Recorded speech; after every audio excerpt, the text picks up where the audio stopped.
I don't care if I look stupid or not. Drink vodka in moderation, kid.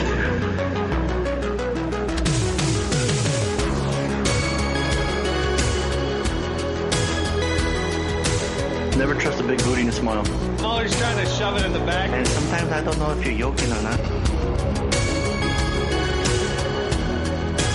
Hold still. Hold still. Hold still. Yeah, boys, straight to doom.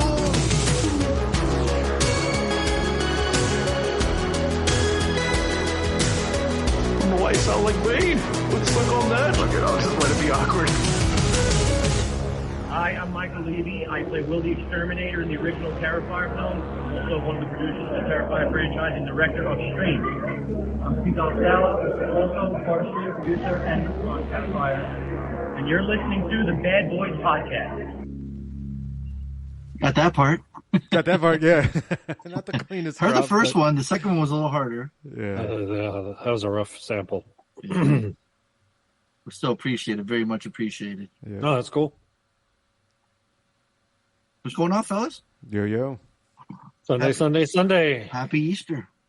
Happy Easter. That's right. I didn't even realize it until this morning. I was like, risen. oh, yeah, it's Easter.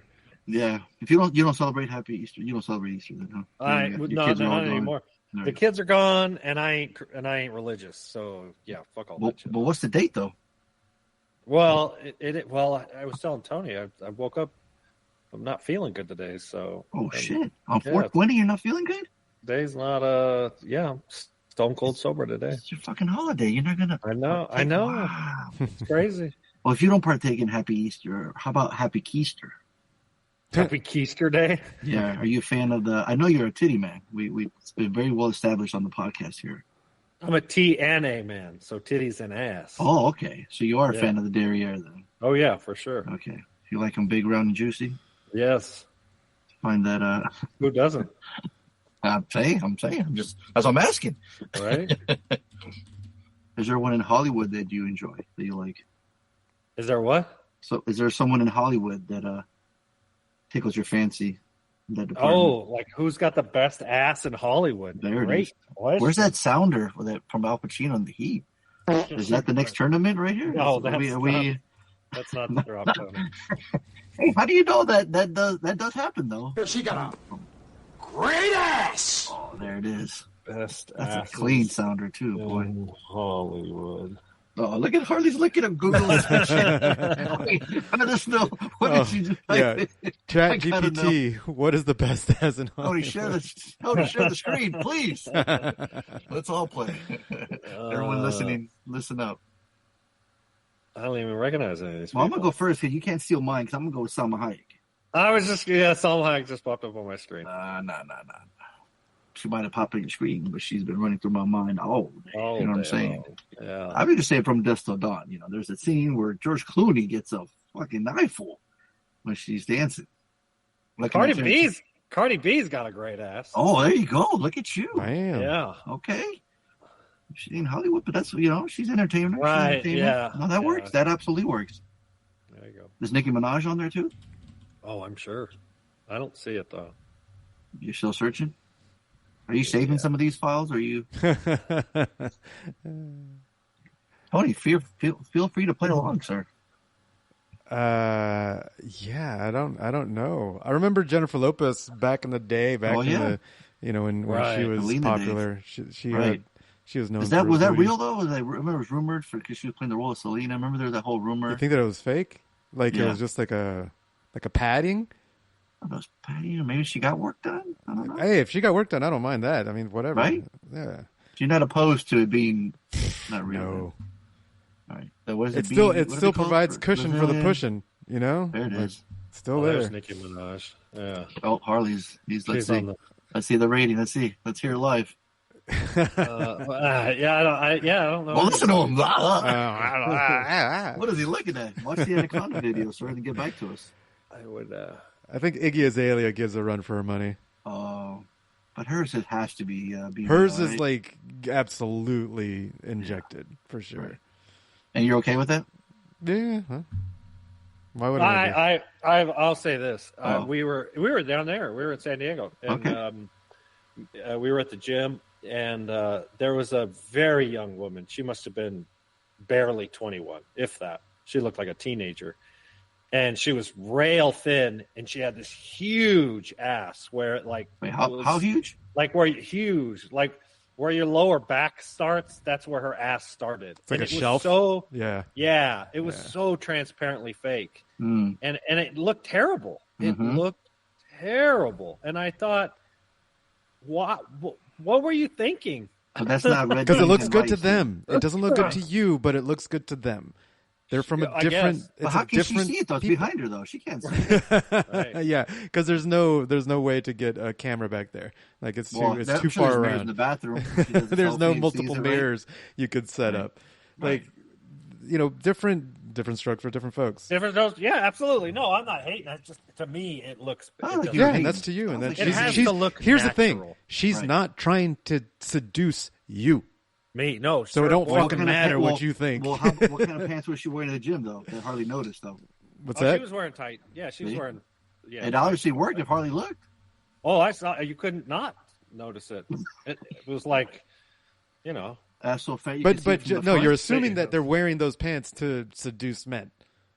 They're comfortable. Well, no, they're wearing to the gym. I heard him say Sometimes you can see like, oh yeah, like they got the scrunch butt in the back. It's like, yeah, they're trying to show off the booty. Okay, that one's kind of obvious. Right. When there's a line between where it just looks like ass, yeah. Or if it's the skin color one pants too. You're like, the skin color one. You were naked. Yeah. You're like, oh shit, sorry, I didn't mean to look. I didn't look, but I had to, and then now I'm freaked out because I looked, and I'm sorry, and yeah. Happy Keister then, everybody. Happy Keister. Yes, sir. So yeah, hopefully that could be a tournament soon, right, Harley? I like it. You like that, huh? That would work. Mm-hmm. I don't think the butt gets that much love, right? It's always tits. True. At least in the past, right? I think more so now, though. It is, right? It's making the rounds, man. Like big booties are like rounds, pun intended. I think it ebbs and flows. I think you'll kind of go through a period where somebody will make it was like what's her name with the big lips Kim Kardashian. No before her Angelina Jolie. Angelina Jolie, yeah. Right? So like before Angelina Jolie, I think it was still like, hey, how skinny can you go? And then all of a sudden Make it easy. Angelina shows up on the screen in her like early 20s, and all of a sudden voluptuous is in style again, kind of thing.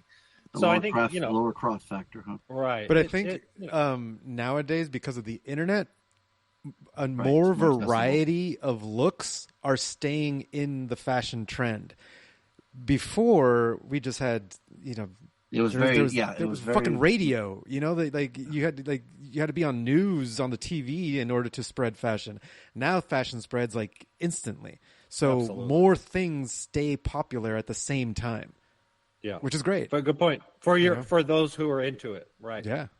No doubt. But in the case like with like the Cindy Crawford days, right? Pretty face, but pretty much the same. And that's still the thing. Type, right? There's still certain people that yeah. But some they can find out. it. The Pamela Andersons of the world would stand out, right? Mm-hmm. Marilyn Monroe's of the world, and then Anna Nicole Smith, she came out and was like, "Whoa," Right.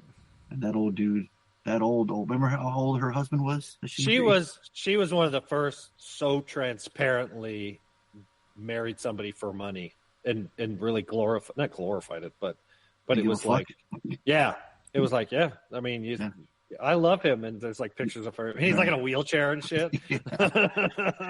You think he cared? No, he don't give a fuck. Right? Yeah. Well, now it's gone full. Now it's gone like full Bond villain. Like the best example is Bezos, right?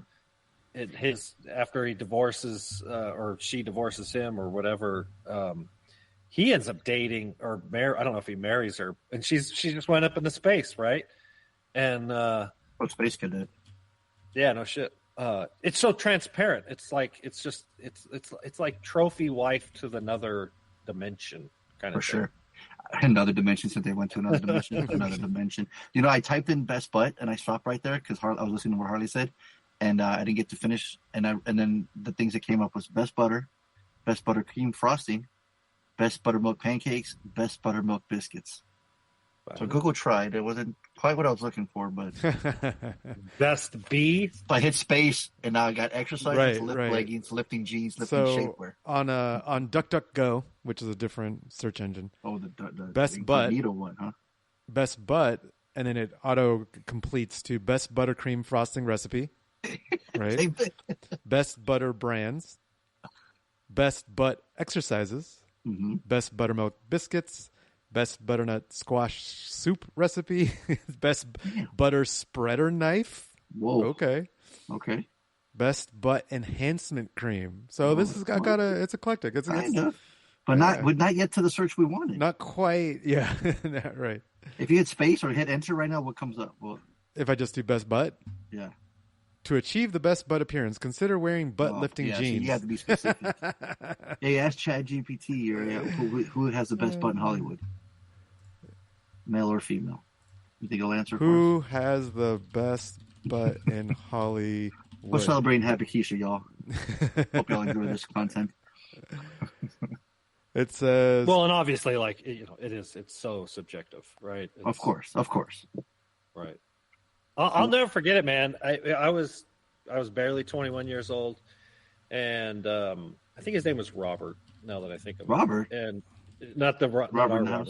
Wow. Yeah, and it was my first paid DJing gig. Oh, and I met this guy through my DJ buddy Matt Levine, and Fonso, you probably met Matt. I remember him. Yeah. Deja vu. Yeah. So this better have a great butt story, by the way. Oh, it does. Oh, okay. And so it was New Year's Eve. That was our DJ gig. We were performing. We were DJing at a restaurant in Pacific Beach. Oh, shit. And we got paid $500 and a free meal out of it, right? All right. And so me and Robert spent some time together to kind of like because we're going to play like back to back basically. And so we were talking, and he was a couple years older than me, so he was probably in his mid-20s. And we were talking about women and who we were attracted to. And even back then, I was a titty and an ass man, right? Hell yeah. And he was like, oh, no, I like him skinny. And I was like, oh, really? Oh, and he's like, oh, yeah, dude, I want to feel like I'm going to break him. I'll never forget it, man. I'll never forget it. He was like, I want to feel like I'm going to break them. And that always stuck with me because I was like break him off piece of something. he wanted. He literally wanted like fatality, like he wanted a girl that slow looked X-ray spike. That looked. He was like, I like him skinny, and I was like, ooh. And he's like, yeah, I want to feel like I'm gonna break him. And I was like, God damn, he was drinking. I think we were probably hanging out drinking. And, man, that stuck with me. And like Tony said, hey man, different strokes, different folks. Yeah, right. And he was a nice guy. I mean, right. I didn't. You never forgot, obviously. I mean, it's still stuck with you. No, that fucking stuck with me. So you never got to experience that? Like, did you ever try it? You never? No, I never slept. I never slept with an anorexic chick. No. That's. I wonder what he's doing now. Should we call him live and ask him if he? I don't remember. He still likes that. I don't remember his last name. You remember his last name? Oh man, that's too funny. Yeah. Well, shout out to that guy. And that's my booty story. That was your booty story. Yeah. You said I don't remember. I didn't hear butt in there, but okay. Excuse me. What did you come up with, Tony? What were the results? No, it said nope. It said that's too subjective. I can't. Yeah, Harley was it couldn't right. give me. It couldn't give me an answer. Well, that was with one Gemini 2.0 Flash. I guess I could try a different model. Let's see. Let's go. Let's try that. GPT 4.0. All right. So this is the actual GPT. GPT. Who has the best butt in subjective. Hollywood? Should we give it an era, like a certain years, maybe, to kind of like? Oh, look, here we go. So it said, attributing the best anything in Hollywood is highly subjective and depends on personal preferences. Mm-hmm. That said, many celebrities are often praised for their physiques, including their glutes, due to their fitness routines and public appearances. Yep. Let's go. Some names that frequently come up in discussions about fitness and aesthetics include Jennifer Lopez, Kim Kardashian, Chris Hemsworth, Jessica Biel, and Michael B. Jordan. Ultimately, best is in the eye of the beholder, and Hollywood is full of individuals who work hard to maintain their physical fitness. Smiley face. those are very fit, right? Yeah, I don't think J-Lo had to spend a bunch of time in the gym to have a big fat ass. It's called genetics, right? No, she was a dancer, and dancers tend to have built asses because of their what they do. It's athletic. It's an athletic ass. Can ballerinas with J-Lo's ass do what they do if they had a fat ass? No, ballerinas are skinny. Mm-hmm. Like your boy likes them. Right, yeah, he likes ballerinas. Robert, if you're listening. The real nutcracker, that guy.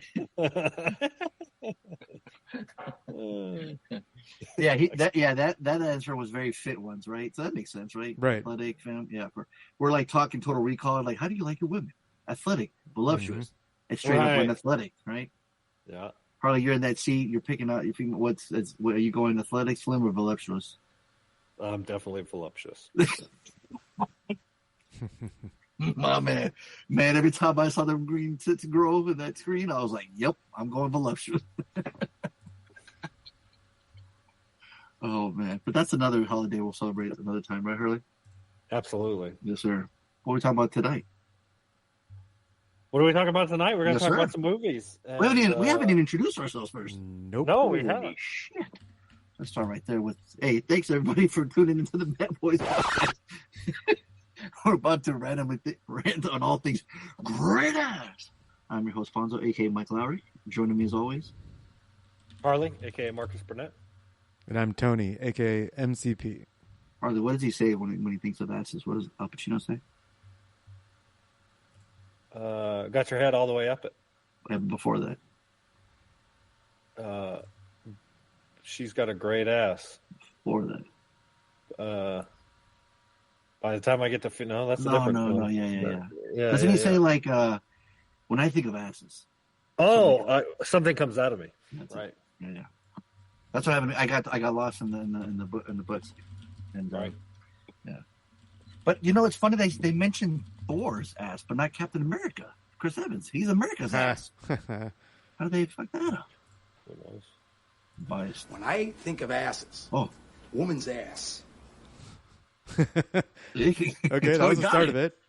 Oh, here's the rest of it. Okay. Something comes out of me. There it is. I think it's ferocious, aren't I? Right.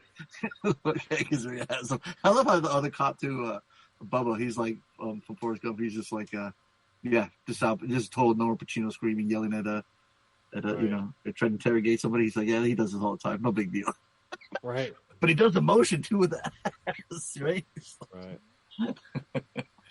Oh man, I gotta know, Harley. Somebody saw an extra. Are there great asses in Electric State? Negative. Say what? There were not great asses in Electric State. Yes, I saw Electric State. It's on Netflix. I was gonna sign it, and I was like, you know what? Let me just watch it. It's a robot movie, and it kind of seemed like a little kiddish, like it wasn't serious. Oh, directed by the Russo brothers. Yeah, it looks like it. Chris Pratt. I'll take your word for it, sir. Yeah, well, no, it does say Russo and Russo. I guess, yeah, you're not wrong. I'm not wrong. Chris Pratt, Millie Bobby Brown, Woody Harrelson. I guess the voice of Woody Harrelson. Oh, sure. Yeah, it's a world where robots exist and they developed personalities, and then there was a war that happened back in the 90s, and humans versus robots, and then they ended up splitting. Like, they separated, like there was a war, and they decided some kind of peace treaty, and the robots got exiled into one area of the country and all the people in a different area. And so that's kind of the world we're in. It looks cool. I like the world building. Cool. The robots look cool. Like they don't look, cartoonish or pasted on type thing. It blends in to the environment properly. And so one had like a big head. One's got a baseball head with a mustache. Yeah. And so these are all robots that were created for specific purposes. And then they never, right. Like Mr. Peanut, the baseball guy, he was like a pitching machine, right? He would throw baseballs out. Okay. All right. There was a barber like, you know, with cut scissors to cut hair, vending machines, like ovens, computer. Like it's a different take on the world because robots were like a lot more prevalent, but with the styling of like the 70s, 80s, 90s. We never had these kinds of robots in the 70s and 80s and 90s, but they were prolific in this world, in this universe. But then they don't explain how the robots all of a sudden got personality, but they all did, and they decided that they deserved rights. And so there's a big social commentary in this movie about like treating this marginalized community as less than human, and if they're less than human, it means you could do whatever the fuck you want to them, and they're fighting for their own lives. They're fighting for the right to live, type thing. It's a bit in your face. It's a little like I said, it seems a little cartoonish, like for kids, like dumbed down, and it's fine. But it gets slow at times. I like the robots. You know me. I like my fellow robots. And they were fun to watch. But the movie itself went through some lulls in its story. The chemistry between Chris Pratt and Millie Bobby Brown was fine. It was very like Big Brother type, little sister, kid sister type of dynamic, which worked. Yeah, they must be 20 years apart. Right. And Chris Pratt's character, he has this sidekick robot, and that's a fun dynamic. They're cool. Wisecracking sidekick. The wisecracking sidekick, exactly, that old trope. There's a lot of little tropes like that like yep, I rolled a lot. But there was a lot of good gags. There were some good gags that made me laugh. It's $1.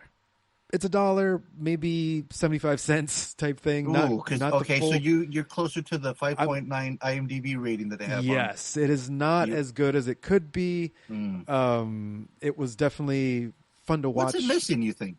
What's that? What's it missing? Good question. I like that. What could have made it better? Would you want more of a fun factor to it? Well, I think the thing that dragged it down is that it slowed down a little too much. And I think they tried to shove story in where it was like obvious, like, yeah, okay, we get it. I get it. And they didn't add anything extra. Gotcha. Like they didn't add any. I don't want to spoil too much. It was missing ass. What it sounds like. It's missing a bunch of ass. Oh yeah, that's what I'm talking about. Titties and ass. Always make it better. Right? Yeah, like they try to get into like these serious moments for the storytelling, and I'm like, yeah, we know, like, it's kind of obvious, like it's a movie about but they spend robots. extra time there, and I'm like, just move on. It was kind of paint by numbers. I think is. It's interesting because it doesn't seem like something that. I'm getting the battery's not included by right. A little bit, but it's the same old story of marginalized community, and then you help someone from that. You team up with that marginalized community, and like you build a team together. You used to be enemies, and now you're friends, type thing. And I'm like, I get it that we've seen it all before. Trying to sound like Harley, man. Right, exactly. And it could have been clever, but it was dumbed down a little bit. And so that was like, it lost my attention in some of the slow parts. And that's it. Like, it was still enjoyable, but not 100% got my attention. I was riveted. I was like, no. I programmed a little bit through it, where it would catch my attention and I go away. I don't want to spoil one aspect of it.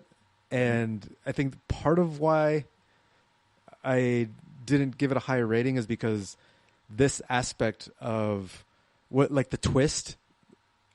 Lainey and I have had conversations about this many, many, many times. But it's a 5.9. We said we could spoil movies that are under 6, right?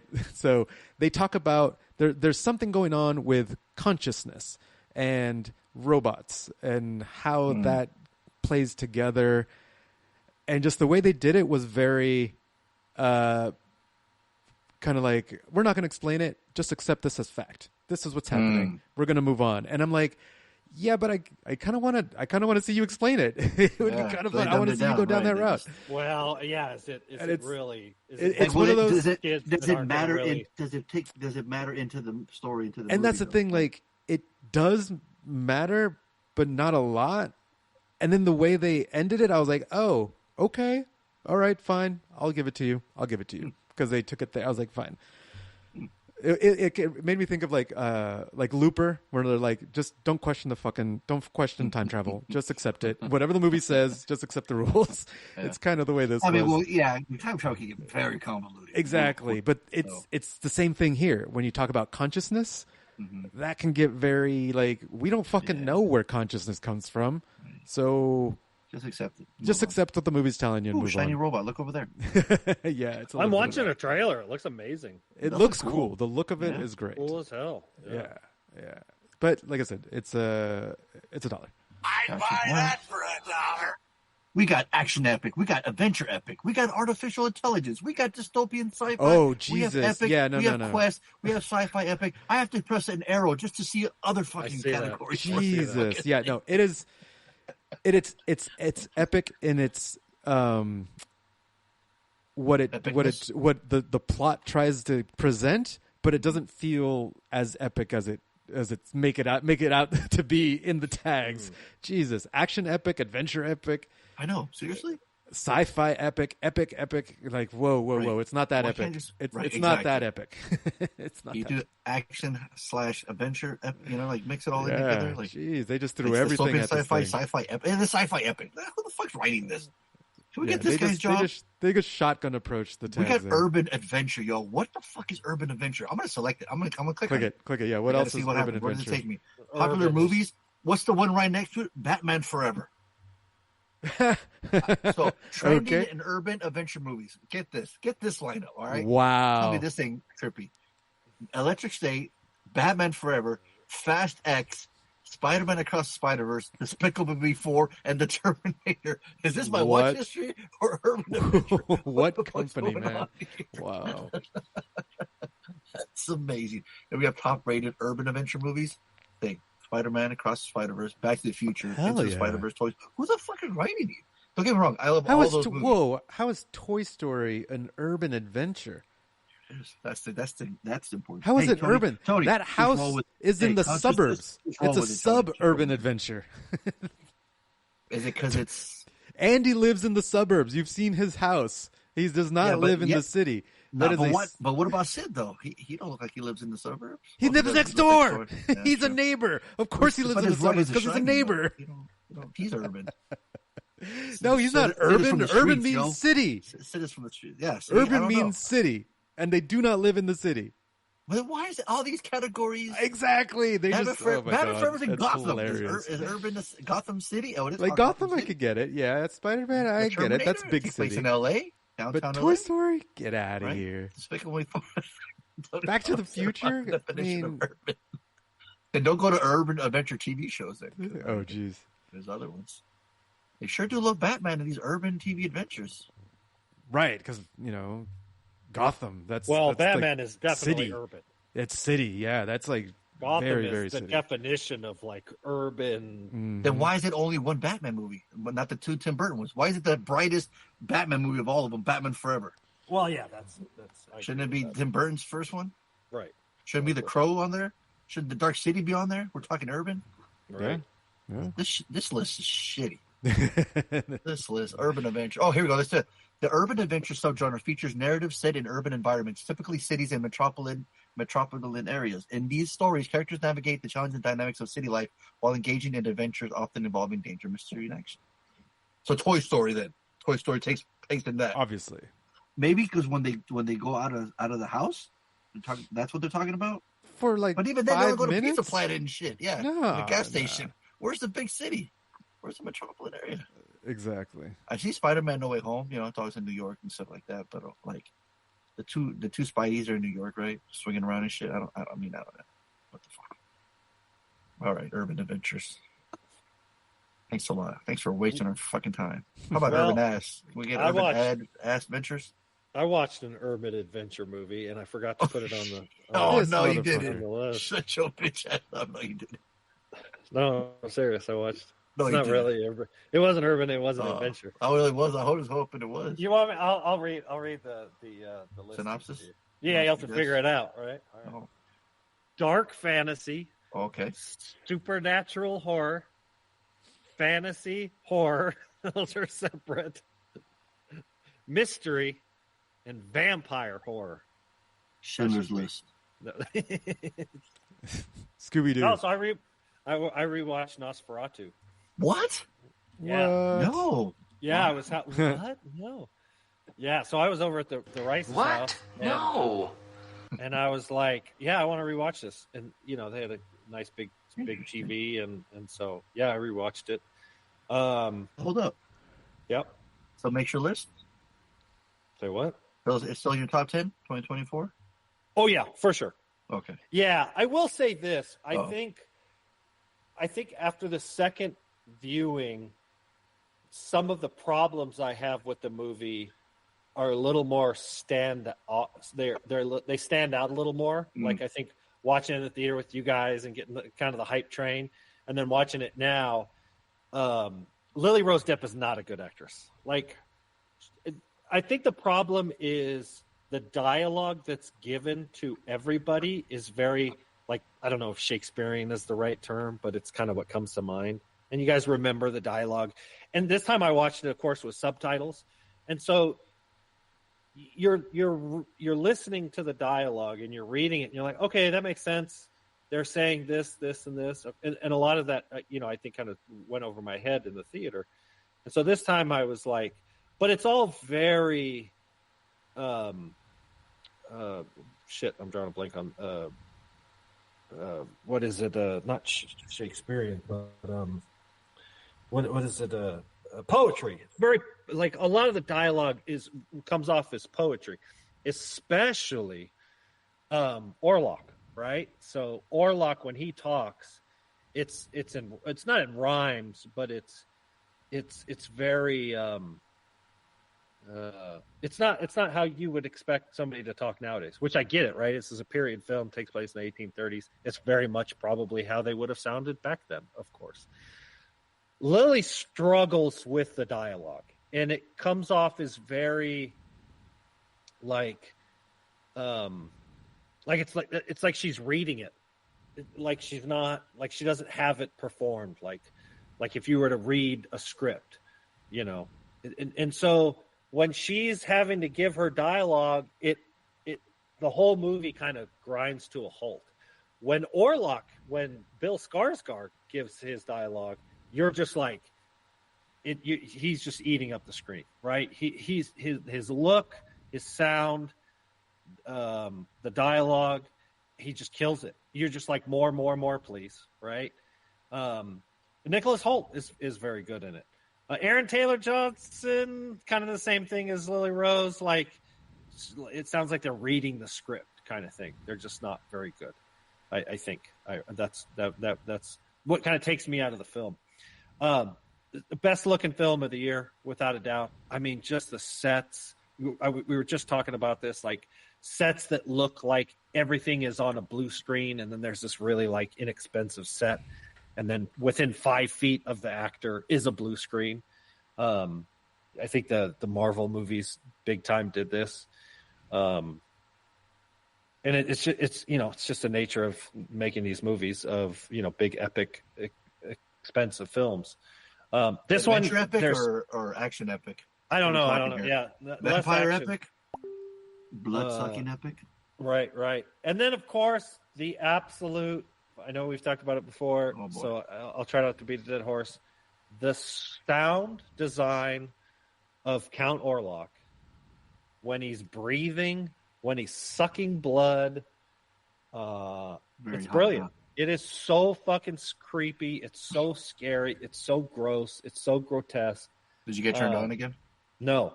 Oh. The kid scene, I don't want to spoil it in case nobody's hasn't seen it yet, but absolutely go see this. There's a scene with kids. It's so brutal. I had to rewind it and watch it again, yo. Damn. I was like, God damn, I got to watch that again. So gotta rewind it. What do you prefer more, killing kids in movies or the rape scene that's really good, filmed really good? The rape scene was filmed really good. Even answer. Like Tony's he's struggling. He's struggling to answer. He's like, man, those are both good. Exactly. No. Hold still. Well, he did say he had to rewind the child murderer scene. I don't know if did he rewind the rape scene? You spoiled. All right, you spoiled it. Well, I mean, it's fucking vampire movie, and you mentioned kids. Like what? And you said brutal. Not too hard to figure out. Fair you enough. spoiled it. Right. Already. That Tony? midterm that they made those kids go through. Fuck, man, that was brutal. Gosh. Hit him with the ruler. It's mean. Pay attention. That was uncalled for. Right. So you enjoyed Nosferatu again? Yeah, absolutely. I don't know that I would give it a Slater. I might give it the highest dollar possible. Ooh, on 420. It's a rough one because it's really, really good, and it's better than just about any other vampire movie, especially in the last 20, 30 years. So it's definitely for like fans of, Dracula and vampire movies. I think this is in your top 5. Like, it's so good. But I think they had some missteps with top 5, huh? With like think of Dracula movies, like Blade 3. That's not a Dracula movie. That's a vampire movie. No. Isn't the final boss in Blade 3 Dracula? Is he? he? You remember? No, he gets what's his name with a fucking superpower. Are you sure? The whole thing is so he can become a daywalker. Maybe in the third one or the second one. The third one, that he's Dracula. is Dracula trying to be a daywalker. And the third one. In the third one. Isn't that what I said? I think I'm saying crazy. Yes, you're right. No, you are right. I didn't hear the I thought I was going crazy. I was hearing the first Blade. I said Blade 3. Yeah, you're right. Is it Blade 3 in the top 5 Dracula movies of all time? No. How do you know? Because it isn't in my book. Vampire movies are subjective, Harley. Just like you'll be on somebody. You said Dracula, that's why I mentioned Dracula. So you don't think Blade 3 will be in somebody's?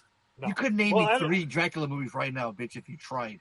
No, I couldn't. You're exactly. Right. See, you would say Blade 3. So you wouldn't be drowning. The easiest one, Bram Stoker's Dracula. Boom, number 1.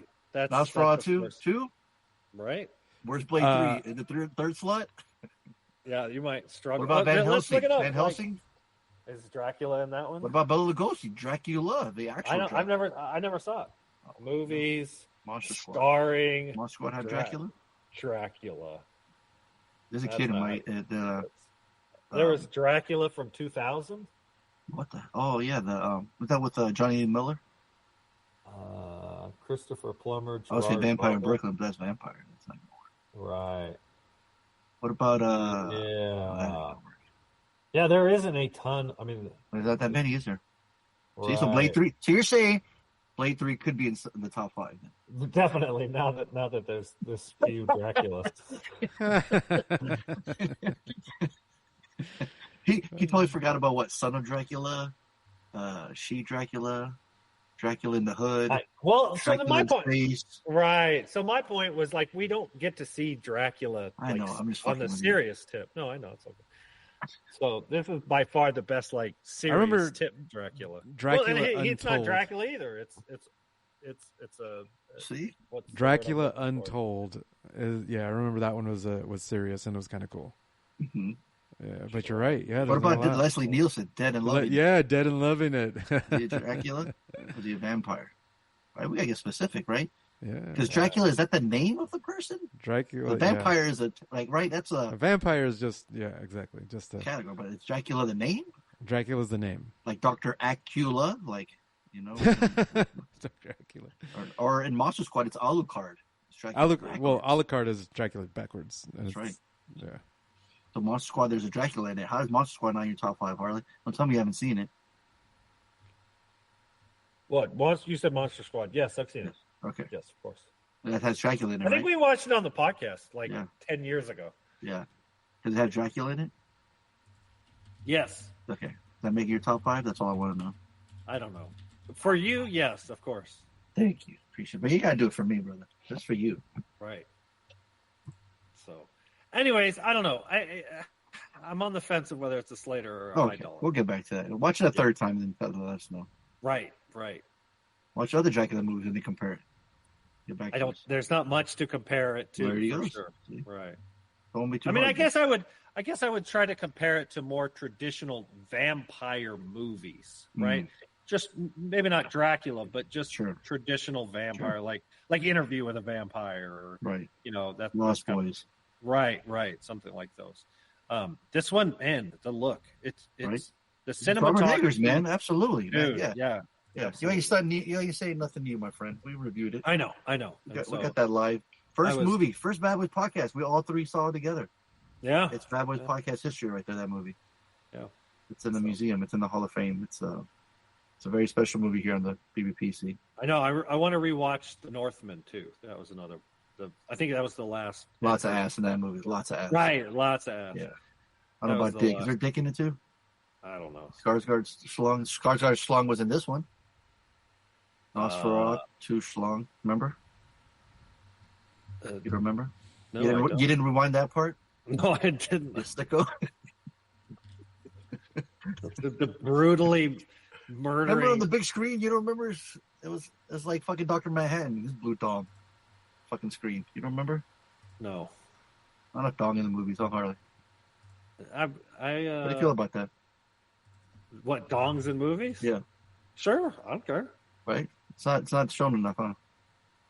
I don't know that it's not shown enough. I think there's plenty of dongs in the movies. Dong, dong, dong, dong, dong. Good job.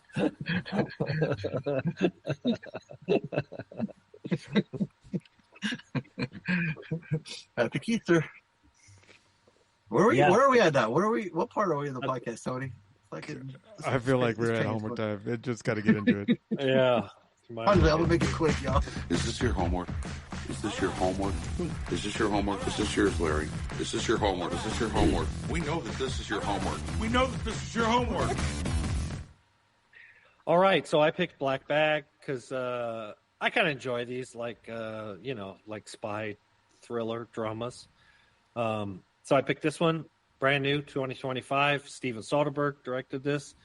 Michael Fassbender, Cate Blanchett play a married couple, and then they have some friends that are dating.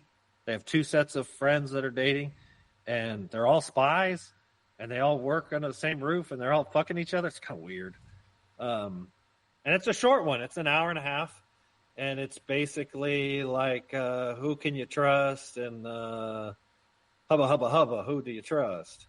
And I think it's one of those movies. It's done well. It's got the traditional Steven Soderbergh score, which I was like, dude, this has got the exact. I bet you this is what's his name that did Out of Sight, and sure enough, it's David Holmes. It's the same guy. So he's been using David Holmes for 25 years. Which coincidentally, I saw David Holmes in concert in like 1997. When he opened for the Crystal Method in Hollywood. So there you go. Anyways, it's got that cool, he's got that cool, like, kind of jazzy hip hop score, it works. It's fine. I think it's a serviceable film for what it's trying to do. What did you guys think? I had a retake. Like, I started watching it and I was like, this is weird. Like, I don't understand what they're saying. It sounds like they're trying to speak too smart and I cannot follow the dialogue. So that was on Saturday. I actually tried to watch it early and I just stopped. And then I retried again today, restarted it and put on subtitles. Yeah. And then it made sense. Like, I had to read the subtitle. I could not understand what they were saying to each other. Anybody. Like, from the beginning all the way to the first dinner scene when they were all there at dinner.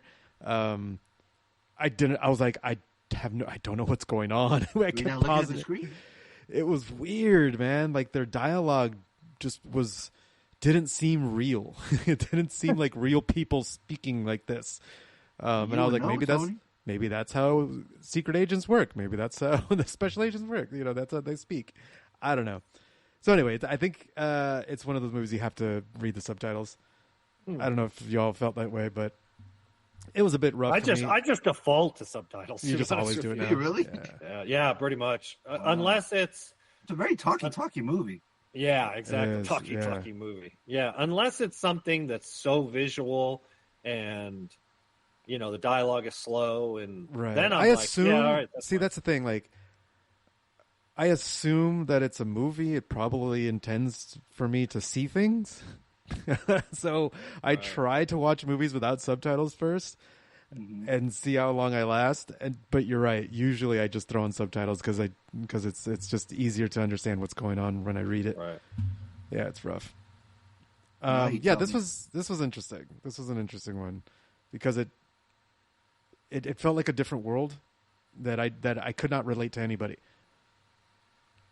So I'm like, okay, these people, like you said, people fucking each other and fucking each other over, and who can they trust and who can't they trust? I'm like, okay. And then this is supposed to be like this marriage that's everybody looks up to, and I'm like, you can't tell. I couldn't see any chemistry between the two. It was like barely until because they're all acting. Right, they're all acting and they're all performing for each other. And I'm like, I don't see any intimacy between any of these couples, especially the main one. And I don't see any chemistry. I'm like, I don't believe that these two are in love. And it felt like that's what the movie was trying to do. Is like, it's a movie about secret agents who love each other. It's like a romance. Like, secret agents, they can't trust anybody. How is it possible for secret agents to ever be in love? And it feels like that's what this movie tried to do. Was like, this is the only way. Like, they repeated it multiple times throughout the film. Like, this is the only way it works. This is how. And it wasn't very compelling. it is difficult because it's like you would think that people, these are Bond characters, right? They're MI6. They even reference, I think, MI6. It's British. You would expect them to like not have personal lives, right? Because they're so like machine-esque. And there is a line in the movie where it's like, what do you expect? We can't date outside of because we wouldn't be able to tell them anything. And that's the term black bag, right? Anytime somebody's like, I can't explain, I can't answer that question, I just say black bag, right? Right. And so it creates it's the alternative world where all these people are married, and here's the catch: they have to marry they marry within the industry, so to speak, right? They marry other spies, and so what they do is secret even to their spouse oftentimes. We saw a little bit of this dynamic with Mr. and Mrs. Smith, right? This one sans the action, right? There's no action in this movie. It's just like you said. It's a lot of talky. It's stressful. The scene at the dinner table and the chick starts laying into her. I don't think they're married. I think they're just they're just dating. And by the end of it, she's just seething, and she's like, "Fucking hate you." And you're just like, "God damn!" Like, that was a good ass performance from Marissa Abela. Like, she was good in it. I mean, everybody was good, and I thought their performances were good. When the chick breaks up with the dude at the fucking therapy session, it's like, fuck, man. Like, there's a lot of scenes for me that worked, and that while weren't necessarily believable, the performances and the dialogue were so compelling that I was just like, yeah, okay, that's fucked up, but okay, like, I could see that happening. So, but yeah, it is a weird, not contradiction, but it's a weird world. So, definitely had to read the subtitles. Fonso? It takes a spy to hunt a spy, it says on the poster on the cover there. Right. Spy, drama, mystery, romance, thriller. Right? Sure. Yeah. Sure. That's got all that, right? Steven Spielberg, right. I like a lot of his movies. I'm a fan of Out of Sight. Right? Yeah, man, this one was just not working for me, man. I was kind of bored, honestly. It's just too much talky, not really much going on. And normally, I'm not a problem with dialogue, right? If it's catchy. or if it's relatable, right? Like Tarantino dialogue, right? A lot of movies, a lot of talking, a lot of talking. I mean, I'm just engaged, you know. The conversation's cool, right? I mean, it's a lot of times a lot of pop culture references shit too, but one of the times when they're talking, it's just very engaging. This one was just, I don't know, man. I wanted to like. I'm like, that's Soderbergh, man. This is my wheelhouse. This stuff I like, but it was a rough watch. I'm gonna lie, and it's not even that long too. I'm thinking I'm thinking like, all right, the runtime's cool. It'll get going for me, and I just never grasped. I never got into it where I'm like hooked. I had that hook moment where I'm like, okay, cool, I'm in. Right. No matter if it's this slow or this that, and unfortunately it wasn't. And fucking great actors, man. Fassbender, Blanchett, right? Like it should be a home run, you know. But I think they struck out for me, man. Unfortunately. It's almost like one of those movies where it's like all the characters are too cool, right? Kind of thing. Had the same dialogue, yes, right? Yes, yeah. And the dialogue was almost like too try hard to sound cool. Like it was try hard. Oh yeah, these are all smart, intelligent spies, and all their dialogue is written to be really smart. Right. And I'm just like, and I'm just a dumb audience goer that wants to see a cool movie. Right. Yeah. I did call the ending kind of, and so for me that was like, well, all right, well, if that's the way it's going to end, then it depends on how they handle this part, and I feel like they dropped the ball a little on how it ended. It kind of fizzled. Yeah, it was kind of an abrupt ending. Right, and I was just like, okay, yeah, never mind. I mean, I was entertained because I was engaged in the whodunit aspect of it, but only by a little bit. And it was work, and it felt like it didn't pay off. The amount of effort I had to put in to follow the story and follow, you know, who's saying what and who is betraying who and who's trusting who, and like you know, the following all of those threads, and then the payoff just wasn't that great type thing. So, yeah, it didn't feel like it paid off. So. It felt a little forgetful or a little forgettable once it was over. Like scene to scene, I was enjoying it, but then when it was over, I was like, oh, okay, yeah, I guess it's a short movie. I'm gonna struggle with remembering this movie. Like you kind of knew it was forgettable right after watching it. So. I still give it $1 just because it's one of those things where I did enjoy it while I was watching it. I didn't have a problem. I wasn't programming. I didn't struggle with that aspect of it, but it doesn't do anything to the point where I'd want to go rewatch it. So right. Ultimately I would say it gets a low $1. I'd buy that for $1. Yeah, I think I'm going to have to be it's tough because I feel like they dropped the ball. I'm gonna have to go waste of time. That would be a waste of time. I'm close. I was right on writing that even with line. the subtitle factor, huh? Didn't help it. I mean, it helped it, but it didn't help. It helped to make it through the movie, but I think by the time the end came around, I'm like, it wasn't worth all the effort I had to put in to pay attention and follow along. It just didn't pay off. How dare you, movie, get Tony's attention to make him pay attention the whole time?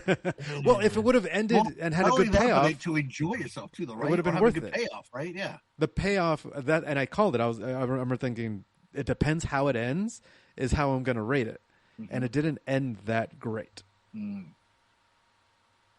It's how you leave the theater, right? How they say, right? Yeah. Don't make me kick the door down. There you go, kids. Don't make me kick the door down. Don't have Harley. Don't have Tony go Leonidas. Ass the Face or whatever. What was the movie that you? Ass the Face. What movie you watching? Happy Keister. Happy Keister. Is that a category, Harley? On IMDb? Ass the Face. Ass the Face. Let's look that one up. Let's see. That's my urban adventure right there. Hey, technically, I'm right. What? You know what I mean? What you mean?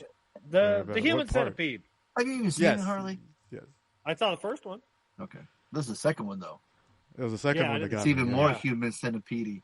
It's almost it's even more ass to face. It's ass to face, ass to face, ass to face, ass to face, ass. Right, Tony? The second one, that was the DVD cover. More ass to face. I believe so. That was on the tagline. Yeah.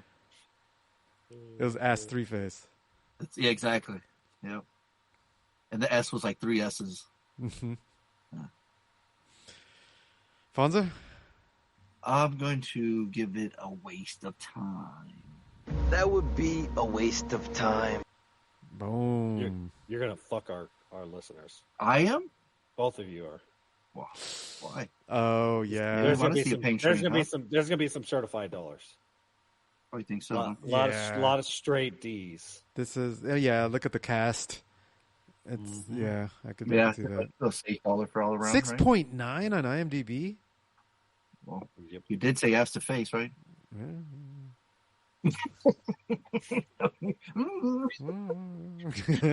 Oh, short circuited there. He's like, does not compute. Adios, turd nuggets. All right. Well, let's see. How did we got calls? We got drop-ins. What do we got, Tony? Who the fuck are you? I'm Mr. Bennett. I'm Reggie. Who the fuck is Reggie? Who the fuck is Reggie? To play, either call 442-444-0742 or go to badboyspodcast.com or send an email to badboyspodcast@gmail.com. You ever make love to a man? No. You want to? No, sir. All right. So thank you, Tony, last week for keeping track of the points while I was away. Mm-hmm. What do they call it? Away. AFK. I was AFK. Okay. What? Sure. Ass to face? What were you spelling? No, away from keyboard. That's the keyboard. Spelled. Okay. Yeah. Why did you say that, old man? Well, because I was trying to be cool. Yeah. Anyways, so as of right now, the score is Angie with 32. She's a runaway train. She's putting a pain on the other listeners. On the competition? Yeah. Get it right, man. Come on, man. Robertson, he's only 10 points behind. That's right. Gambling. So the two-time champ is got 22. That's right. And then Art has 17, so he's right there. Well, and then Reed is 16. So they're so close. Yeah, third place is practically tied, and they're close to second place. And gamble here, gamble there. It's the whole ball game. I was going to try to finish a rhyme, but I couldn't. So. You know what, Harley? On the website, I scroll on my profile. I put click on the little arrow. I can scroll down where it says points. I can see the points on the website. There you go. So if you're curious how many points you have, you can, or if you're really smart, you could try to hack the planet by going in there and giving yourself some points, and none of us would be the wiser. Except for Tony. No, Tony wouldn't. Tony, if the points changed 2 points, would you notice? If the points change 2 points, would I notice? Probably not. I don't remember the points. Right. But here's the thing: I am working on a refactor where every point change gets logged, and I'll have a log history of every point change and where it came from. So eventually, yes, I will be able to tell. But right now, hack the planet. So this edit points thing is not just for us. Everybody has this. No, editing points is just us. Where it says username, current points, and edit points. Right. Edit points is only us as the administrators of the site. That's what I was telling Harley. That's why Harley thinks he... I don't know. Harley thinks he can... Right. I'm saying if they want to hack the site... saying if they hacked it. If they hack it... Oh, gotcha. Right. If they were to hack the site, I probably wouldn't be able to tell if they gave themselves 2 points. Right. If they give themselves like 20 points, I think we would remember like, no, that motherfucker... Harley, is that what you're saying? No, yes, he of is. course not. What? White hat hacking. You know what else you can do on the website? Oh yeah, you can make a list. Make a list of what I call a syllabus. It's the you can make a list of the movies that you would assign for homework or extra credit if you were to ever win one of the weekly bonus rounds. So you're saying, Tony, I'm going to say it again for people in the back to hear it. So like when Tony or Harley struggles to pick a homework or an extra credit, you're telling me he can put a list on the website? Yes. So Harley can And he do can it. choose from there? All of us can put lists into the website of movies that we would like to see assigned, including ourselves as the hosts. What the fuck? Fuck out of That's here. amazing. I got 2 already on there, Tony. How about that? Nice. Yeah, so Harley, if you ever, bored and have some time, go in there and add the movies that you know you want to assign one day, and then you could always fall back to it. Fuck up.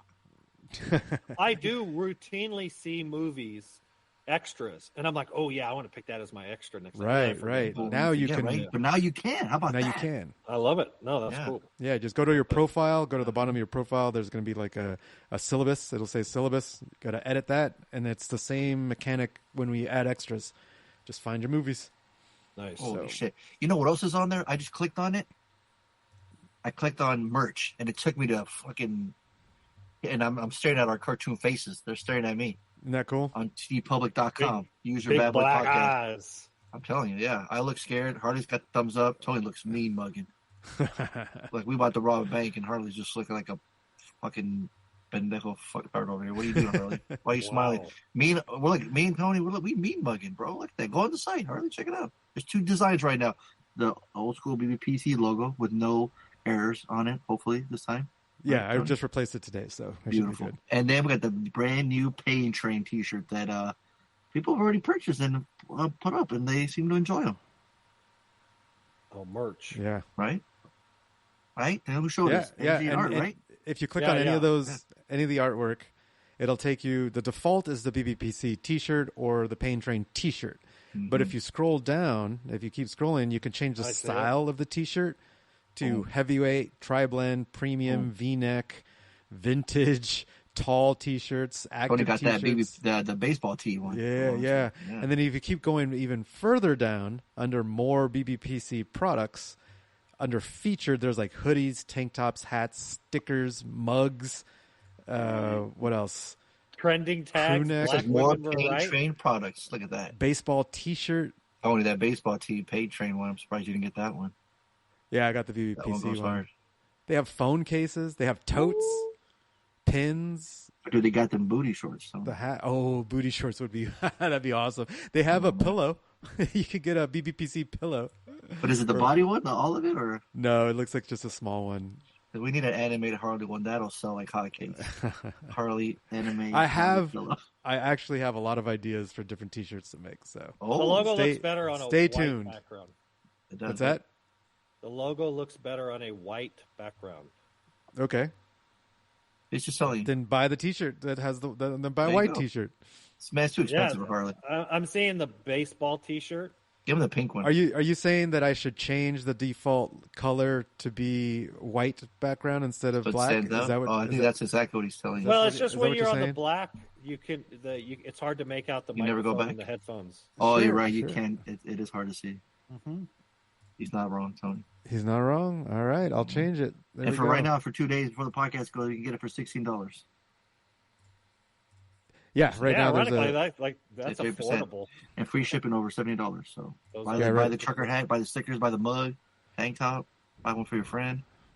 Happy Easter Day, whatever you want. All right, there, I saved it. I saved the changes. Now the default T-shirt is white. Oh, there you go. Actually, you know what looks better in black, Tony? All right, what are we talking about here? All right, that's all it's like. Tony, well done, Tony. Thank you. Thanks. All right.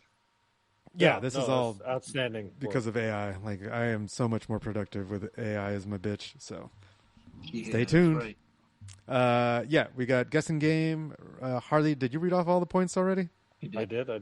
Okay, then we're ready for calls. We do have one caller, but 3 players total. So here's the first caller.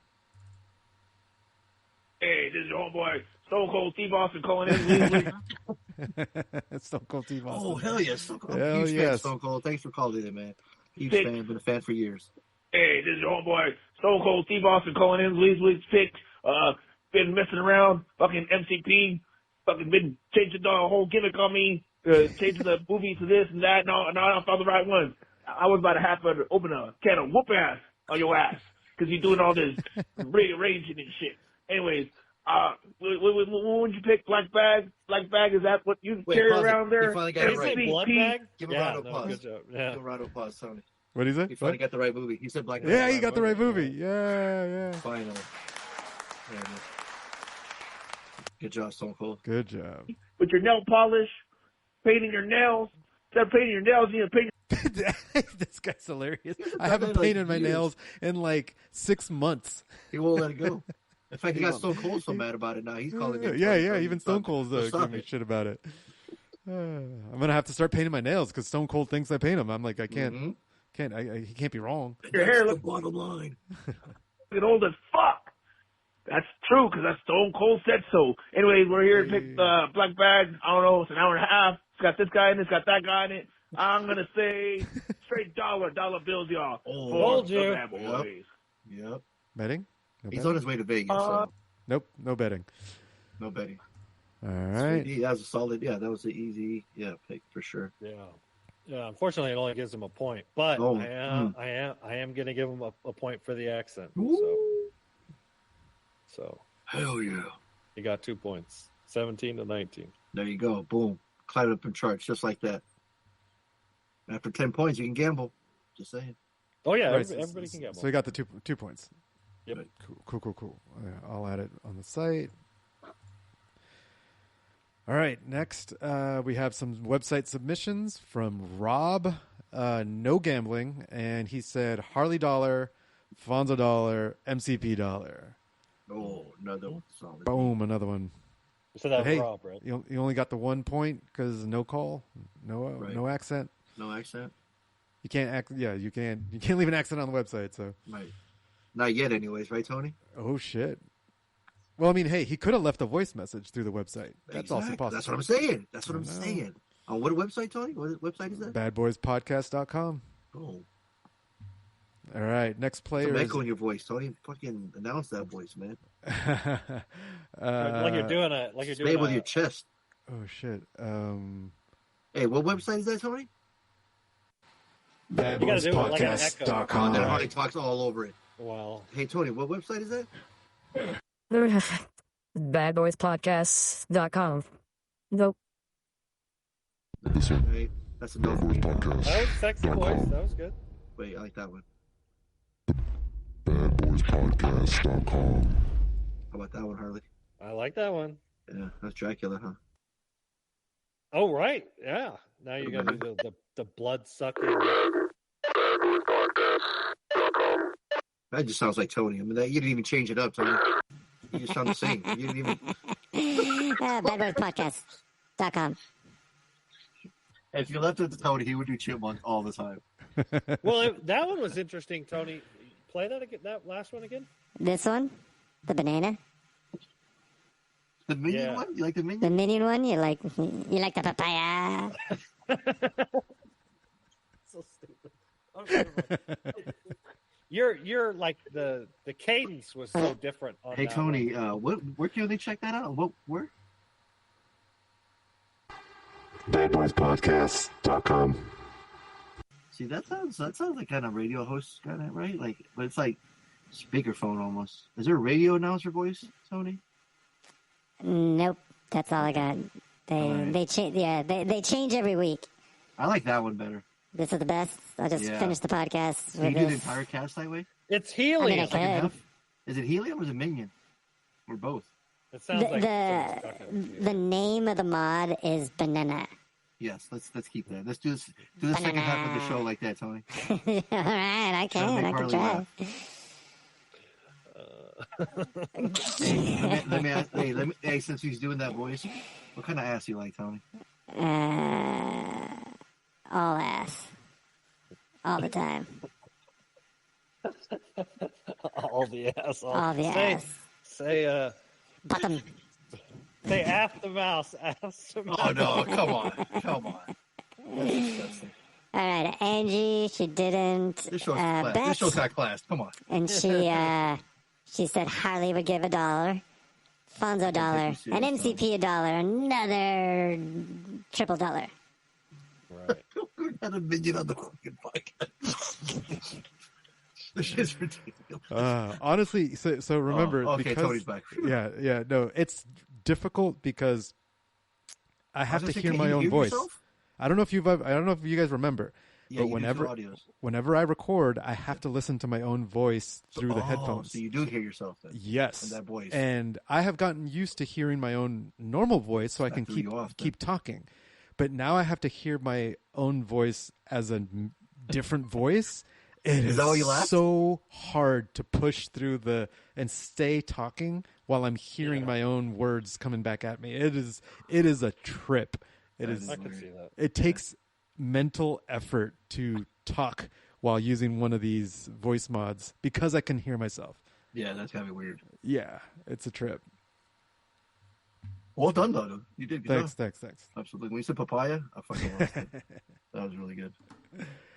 All right, so Angie got 1 point. Mm-hmm. Damn. Are still on 2 points, and then Reed didn't call in. And no call. It doesn't look like any calls from Reed. All right. I'll check the Think about you, Reed. Hang in there, bro. I'll check the emails. Man, what's happening? Yeah, man. Hope you're doing well. Oh, well, if you were on the messenger, I wasn't gonna say it. So that's everybody then, and then that's it. Yep. Next movie, please. I'm evil for extra credit.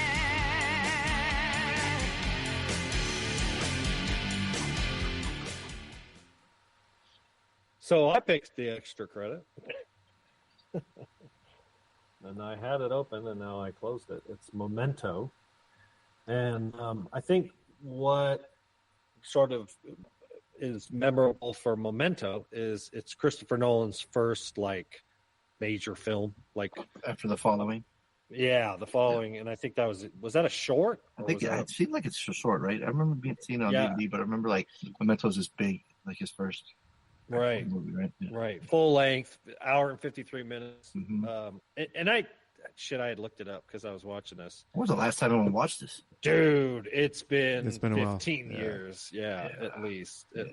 So I did a little research, 70, 89. Christopher Nolan was 30 years old when he made Memento. Mm. Could you imagine making this movie when you were 30? I would have done it as 25 years old. What's the big deal? I could barely have tied my shoelaces together, and he just... Hey, you wear slip-ons. You still can't do it. What you talking about? Right, exactly. It's amazing. There's some people are just better at what they do, right? Michael Jordans of the world.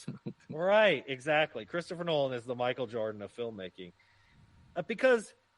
considering the task at hand, because it's not just, and I guess there is a cut where the movie is in chronological order, but to sort of make the movie and release it the way it came out, it's really phenomenal.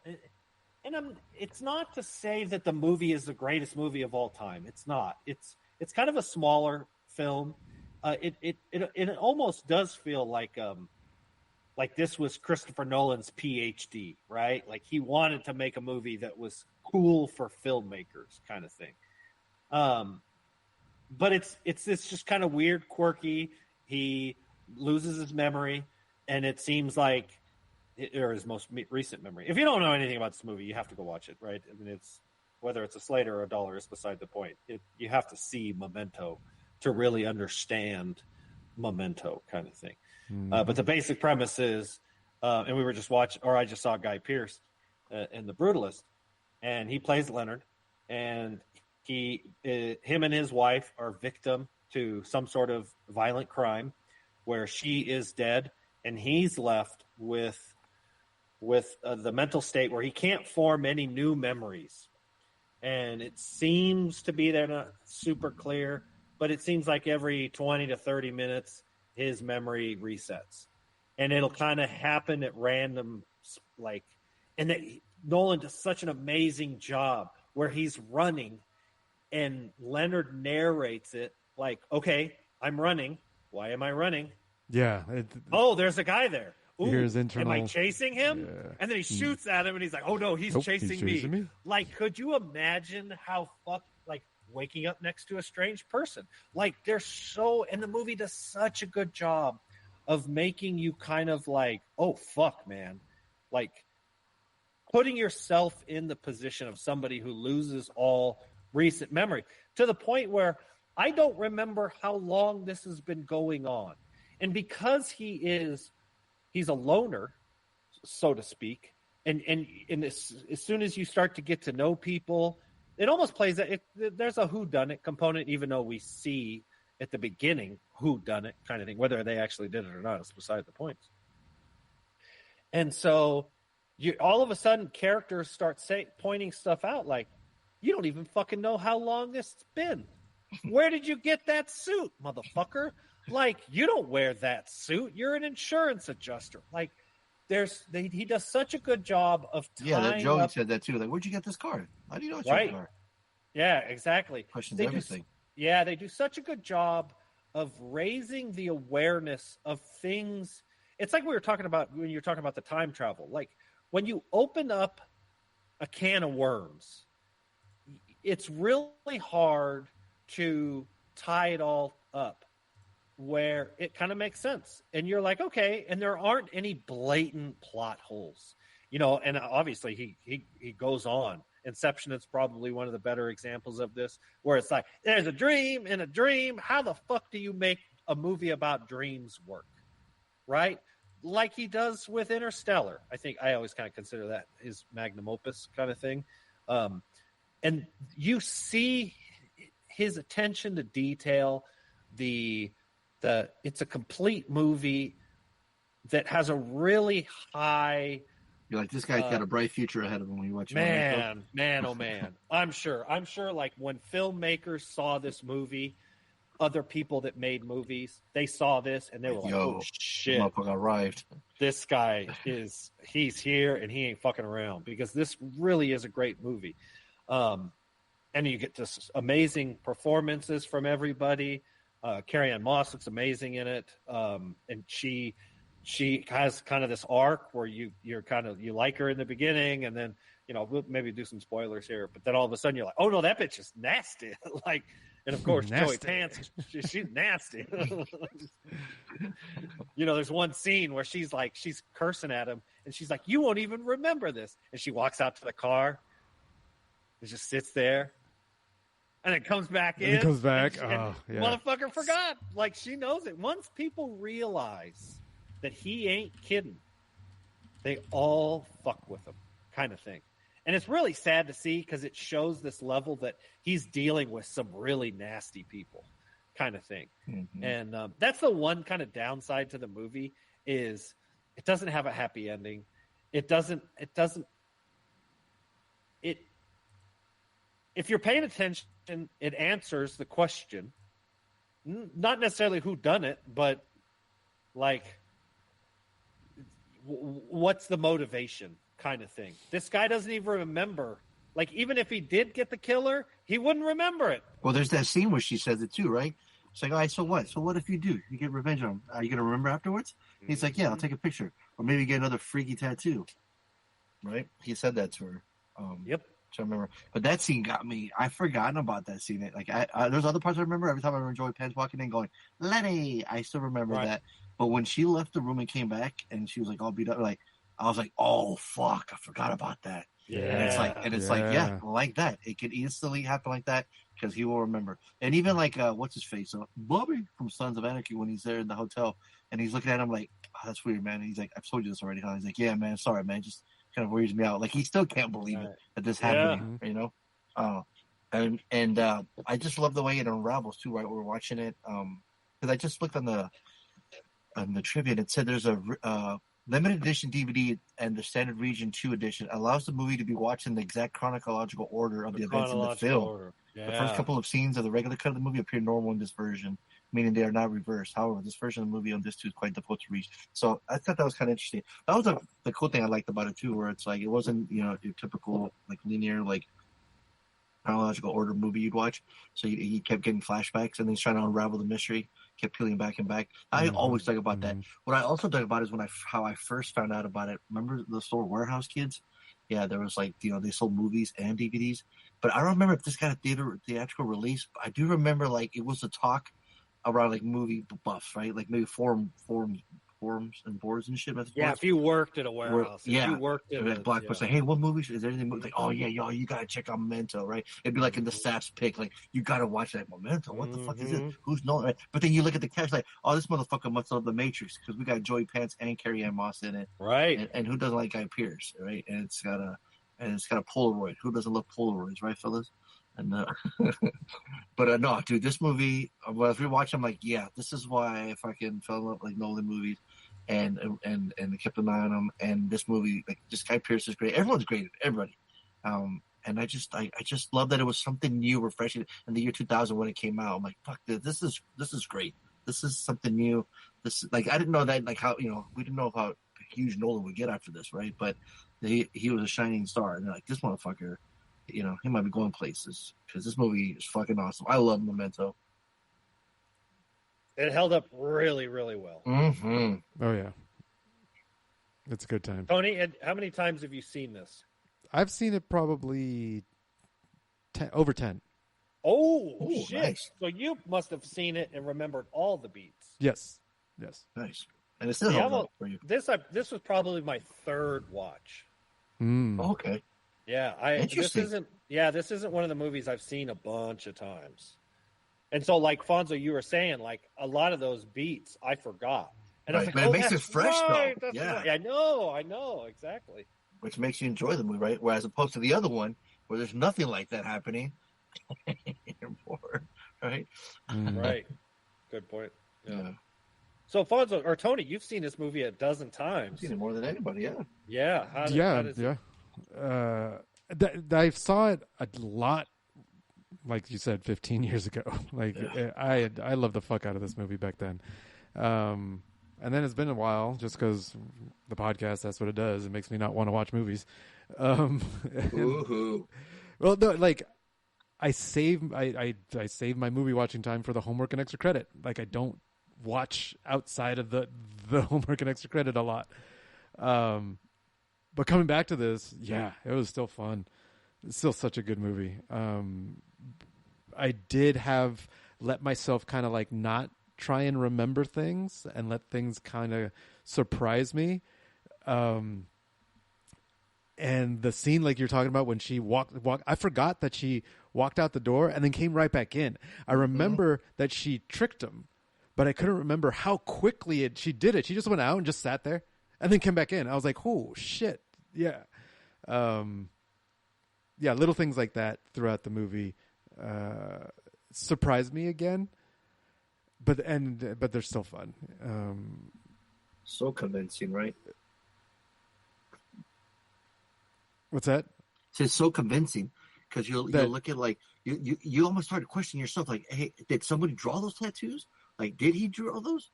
We kept saying, remember Sammy Jenkins. Right. I still and that when I'm trying to remember something, I go, remember Sammy Jenkins, right? They get that little story, and and I'm like thinking, like, well, what if somebody fucking put because he has that one in the on his chest that's like when you see in the mirror, right? It says right, and it's backwards. Jeffrey Gamble, right, murdered, and it's an interesting take because like when she says that, like even if you do get revenge, right? Are you gonna remember? Like, is that photo gonna bring you right? Like, but what is your life after this accident? What I really like about it is it's a commentary on how human memory is shit, no matter what.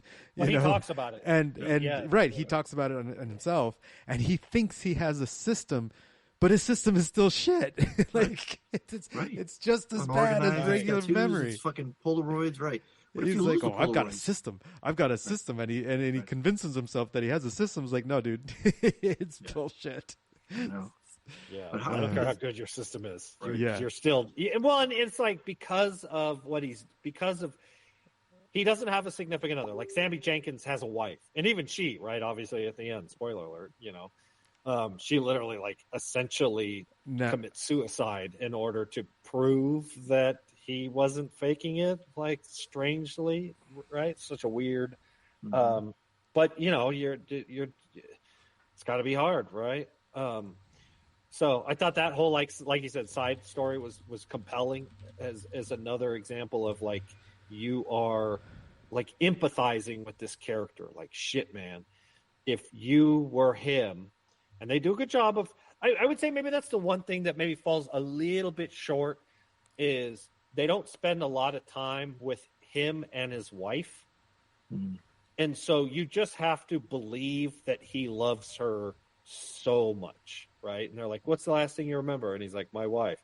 I think some of those emotional scenes fall a little flat. Maybe it's maybe it's the performance, or there's just, it is a relatively short movie considering how much they're throwing at you and the characters, et cetera, et cetera.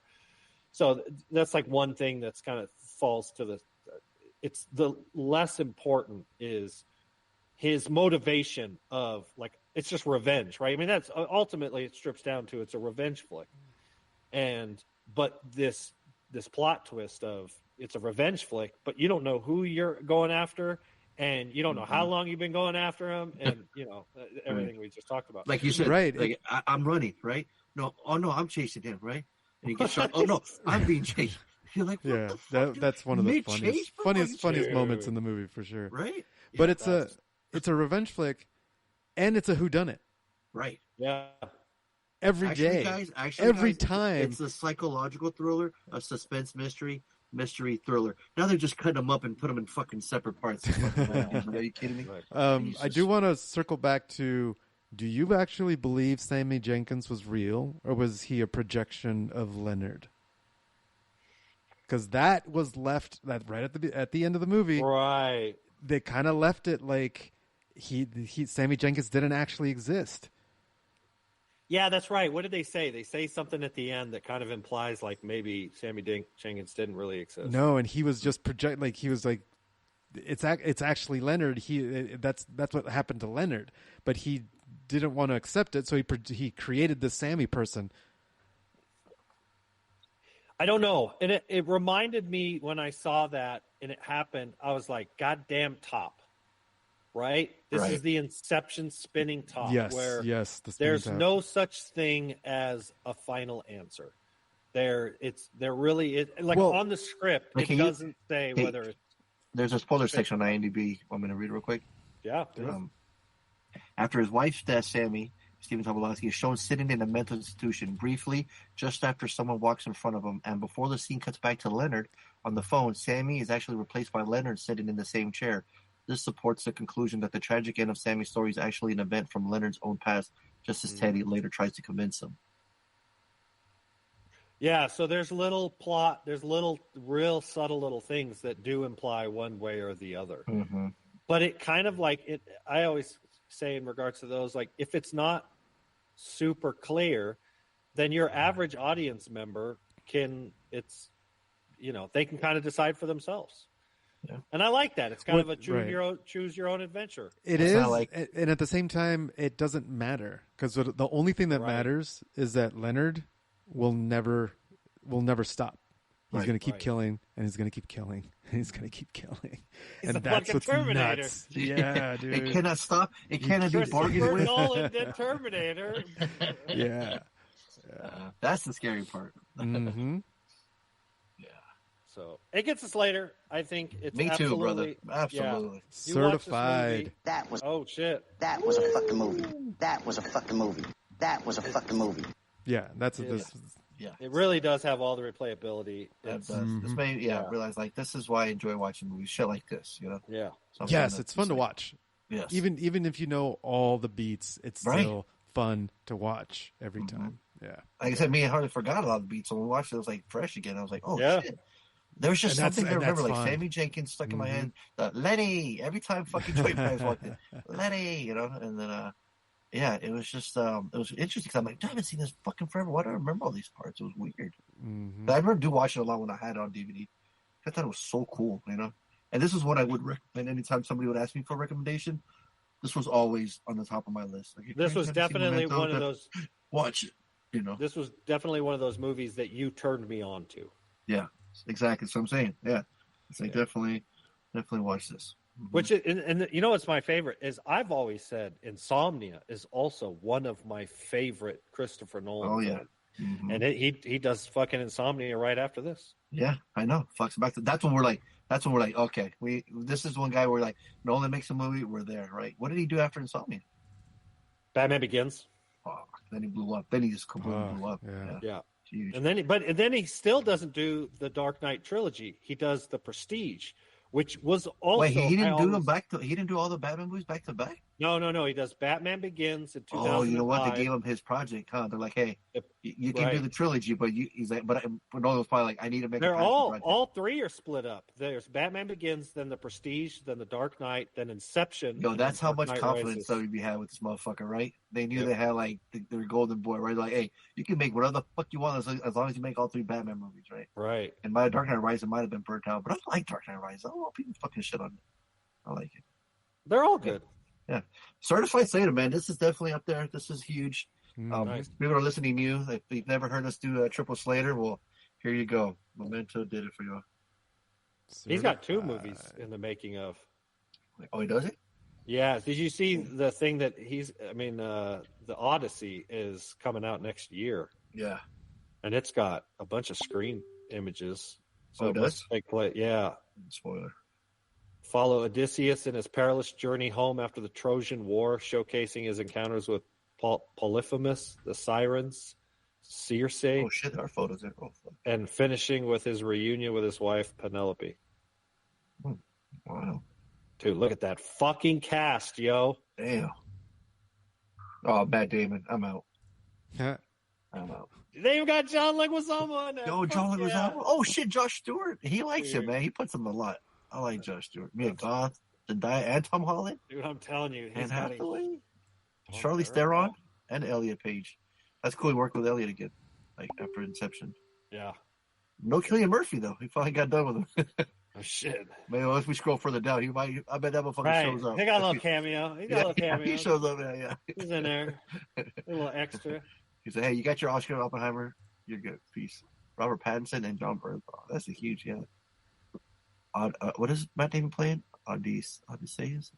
That's probably the bad guy, right? Odysseus. What is it? Odysseus. Odysseus. Yeah. Badissi? What'd y'all say? Badissi. Yeah. Bitch is more like it. Fuck Matt Damon. I hope he's the bad guy and gets killed in the movie. He's the main character of the Odyssey.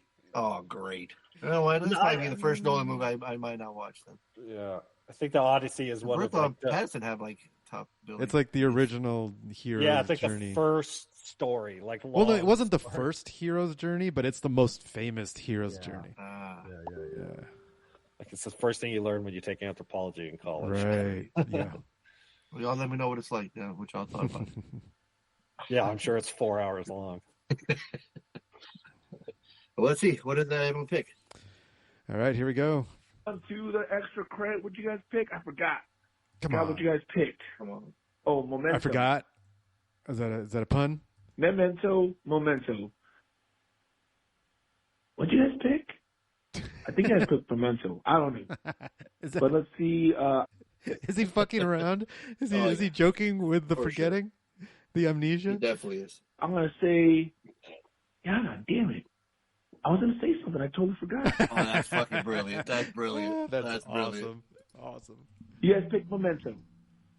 This movie was picked by one of you guys. I think it was picked by, I don't know who picked it. I think you guys give Black Bag $1. I think all three of you guys gave Memento $1. I go, you guys have a happy Christmas. Oh no, he didn't get a single Slayer. Pain trained it. Ooh. Oh no. Come on now. The bit was amazing. But yes. Oh, he whiffed it. At WrestleMania 37. Bad Boys for Life. I think that's what 37? Wait. WrestleMania? What did he say? Yeah, he's at WrestleMania 41. He's still going. WrestleMania 37. He's still going. Listen. Oh.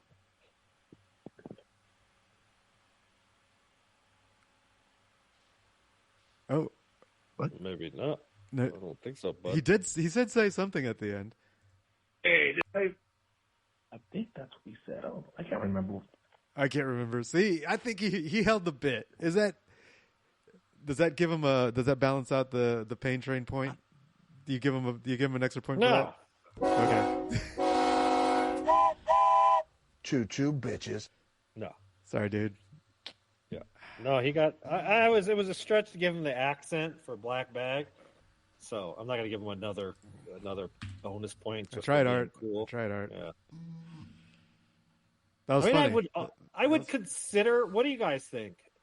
This goes out to the listeners too. Bonus point to the best call. Like just the most creative call, right? Like you could do it could be accents, right? But like somebody's getting a bonus point when they call in. And whoever's just I don't know, you got the best story or the best movie review or like obviously there's an incredible subjective you got to be careful because Rob wants rules. Whoa. He wants to know he wants how hard to and fast. get that point. Yes. Yeah. And so you can't just throw it out. You could. You could just say, "Yeah, entertain me. Whoever entertains me the most." Exactly. Entertain me. Right. Like that's kind of what I'm putting out there. Like, what do you guys think about the entertain me bonus point? Or maybe I don't give it out every week. Maybe I only give it out when somebody like earns it. But I could give one bonus point every week to the most creative caller. I don't know. There's a part of me I've always kind of thought about that because like sometimes the accents. And Art has been the inspiration for this. I'll give him credit. Like he often, the Philippe Petit, cocaine Trump, like he's done some characters that weren't necessarily accents, but characters that I always felt bad for not rewarding kind of thing. So there's a part of me that does want to give, for stuff like that, that's creative, encourage it, right? So I don't know. What do you guys think? Sounds way more complicated than it needs to be. Right, yeah. Well, it's not as complicated because you just go, it's just super subjective kind of thing. Just like the best butts? The what? Very subjective? The best. Oh, right. To the beginning, right? Yeah, great point. Yeah. Does Art have a great ass? You want to give him a point for that? I don't know. I've never met Art in person. We tried to make it happen last time, and it didn't happen. He avoided you like the plague. He's like, "Fuck that guy." I know. He was like, "Oh, by the way," he was cool at first. He's like, "Yeah, man, come on down." And then he's like, "Oh yeah." We got closer. And he's like, "Yeah, I don't want no fucking honkies in my neighborhood. So get the fuck out." He thought your car, like your fucking trailer was like filled with Confederate flags or some shit. Like, right. Yeah, he thought I was going to be the racist character that I played. Whatever you want, Harley, man. You're the point giver, man. I don't know. Well, the question goes out to the listeners, too. Oh, okay. As in, do they want to try and be the most entertaining every week to try and get points? Right. Isn't that every week? And they though? might not get points. Right. So they'll try to be entertaining, and then you don't give them a point because, like, man, I was very entertaining. I thought I was being entertaining. Harley shot me down. Right. So if two callers end up calling in and try to be entertaining. Right. How do you who's the most entertaining? No, I agree. There's total subjective nature to it. And it starts getting subjective. Yeah. It's urban adventure. It's urban adventure. Yeah, it's tough. It's let's tough. just At stick least to what we got, man. I think let's stick with what we got for now. Yeah. Sure. All right. On the website, we got some picks from Rob. No betting. He said Fonso is a Slater, Harley a Slater, and MCP $1. Oh, shit. That was close. It's good, though. Got 2 points. That's good. Yeah, got the 2 points. That's good. Fuck yeah. All right. And then last up, we've got Angie. No betting. Fonso a Slater, Harley a Slater, MCP a Slater.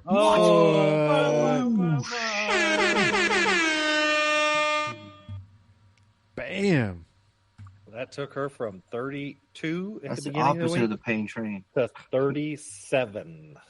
37? Yeah, in a row. She scored 4 points there and 1 point before. So. Right, 1 point on Black Bag and 4 points on Memento. Oh, yeah. Should have bet, man.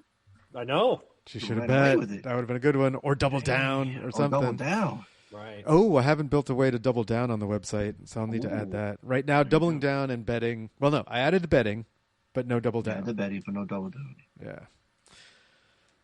All right. So does that mean Angie got the? Yep. Yes.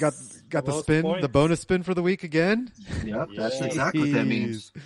Woo. Damn. All Put her right. on Well, that let's see. wheel. Let's see if Absolutely. Angie's got.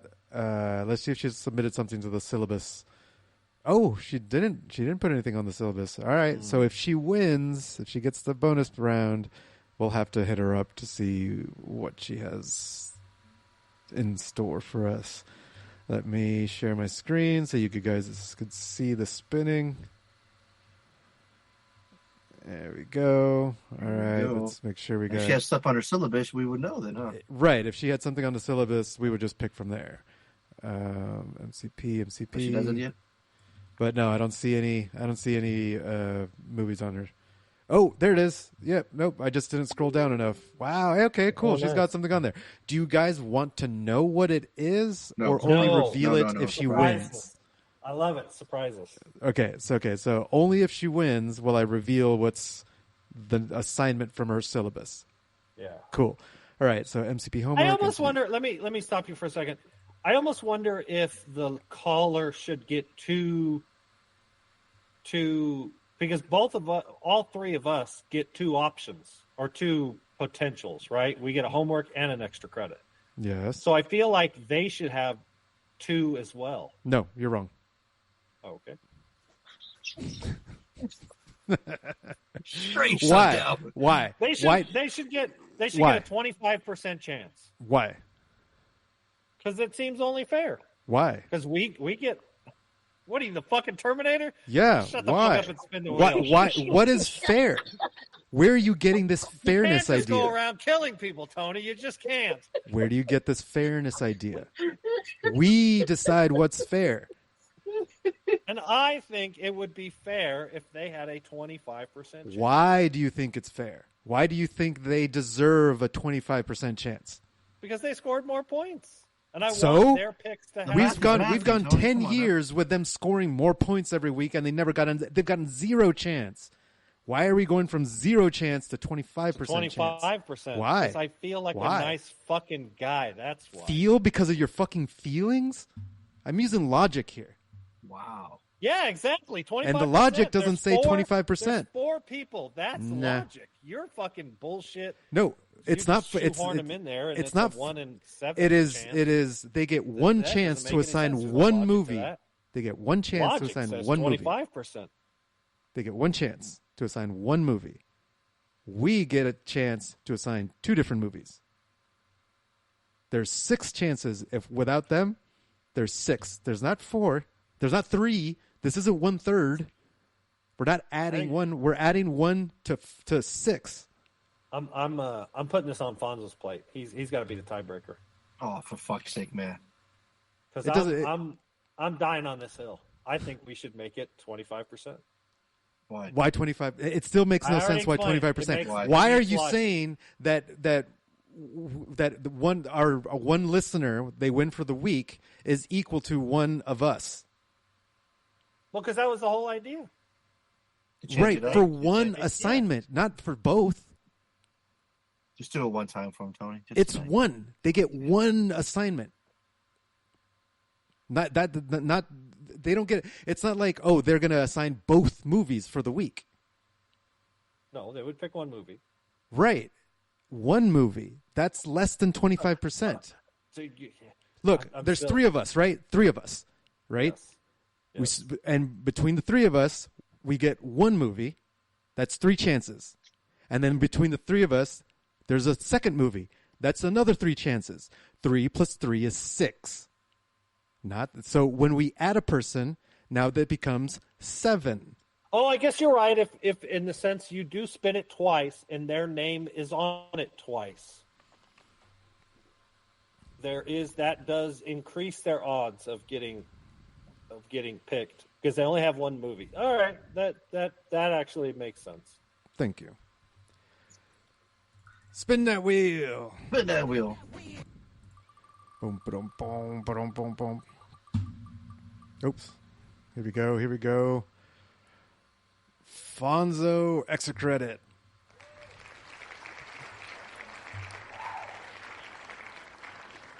Yeah. Yeah. All right, here we go. Shuffle, shuffle, shuffle. And spin. Spin number 2. Oh! Look at that! Got Angie. Thank you, Thurgood Jenkins. All right, what's the movie? Is there a bunch on the list or one? She's got one movie on the list. Holy shit. Like on the left side, Tony, or Harley, it's this great ass soundboard. I love it. Great ass soundboard. Yes. Oh my, sorry. All right, so I hope you're ready. I'll read you the synopsis. What's that? Oh, you're going to read something? All right, we got to guess? All right. Yeah. When 93-year-old... when 93-year-old blank gets duped by a phone scammer pretending to be her grandson, she sets out on a treacherous quest across the city to reclaim what was taken from her. It's a 2024 movie. PG-13, $1.38. Thelma. Taken 4. Oh. Directed and written by the same person. So that's a good sign. All right. That's a good sign. 7.0 on IMDb. I guess so. Revenge has never been sweeter. There you go. Action comedy, yo. Keep it simple, stupid. I like it. Hey, there it is. Oh, you what? Pick it. And what do you got for extra credit? I'll get back to you on that one. All right. I only have Terminator on there. I mean, it is extra credit. You could have signed that. I can. Extra credit is extra credit. Like the whole point of extra credit is you can sign it whatever you want. You have seen it. We Now, saw it not long ago. I always argue, at any point we can revoke the ability to use to guess for points. Like Terminator, it's like it's probably too. Oh no, I got it. Tombstone. Okay. Oh, nice. That's a good one, actually. That's the one I've been wanting to watch. Yes. Yeah. Next. It's a double T episode. Thelma and Tombstone, or Tombstone Thelma. Oh yeah. Oh yeah. All right, so here we go. That'll this work. is by Angie. Which Angie is this? She has 3 logins. Jesus Christ, woman. What the hell? Yeah, I have her in here 3 times with 3 different emails. I wonder if she's like on different phones or on different computers. Or like my logs in different. That's what I'm doing. Yeah, My syllabus, right? Yeah. Tony, why'd you name it that? Trying to confuse everyone? right. I want people to not understand what I'm trying to talk about. That's my whole goal, is to confuse people. Yep, pretty much. No, it fits the theme of assignments. That's the only reason I chose it. And I could have said suggestions. It could have been a request, a watch list. But we have assignments, homework, and extra credit. And so syllabus made sense. This is their syllabus, right? As a listener, they have their syllabus that they would apply if they were a substitute teacher. If they were to come in and syllabus. What's that? Harley can't even spell syllabus. I'm curious. I was listening because I know what a syllabus is, right? And so I was like, where is he coming to list? Right. Like if it's the syllabus is the you class go to the outline. syllabus to find out about the class, and it usually has on there what is going to be assigned, what are the projects, and so that's why I named it that. Yeah, I got it. Got it. Tombstone, that's what it was. Tombstone by Fonso.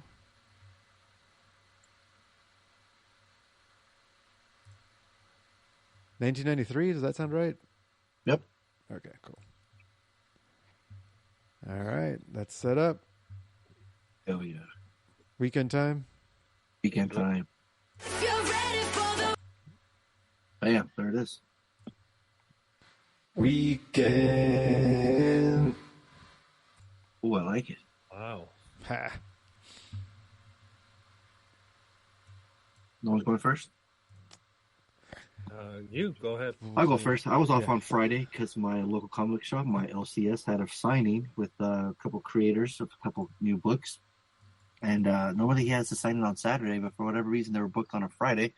So I had to take that day off, and I like to take Fridays off. So I'm like, you know what? That'd be cool to go to a signing. And they were awesome. And signed all my books. We had a cool talk. and I got a free sticker set from one of them because he was like, "Hey, you talked about Giallo movies with me. Here, I'm gonna give you a sticker set." I'm like, "Red, that's awesome." And then what happened after that? Friday night. I'm trying to remember. No, I can't remember. Saturday, my niece's birthday. She turned 6. Aristocats theme. I've never seen that movie. It's an old Disney movie, right? You guys ever seen that movie? Aristocats? Yeah. I've seen it, but I don't remember anything. Okay. Yeah, I feel like you used to you had like all the Disney catalogs, Tony. Did you? I did. Yeah, right. That's what I thought. Yeah. I think you had all of them. Very usual. Yeah, you had seen that one, but I just thought it was cool. She had that theme for her birthday, and they, they had to order some stuff online, but they had it. It was cool.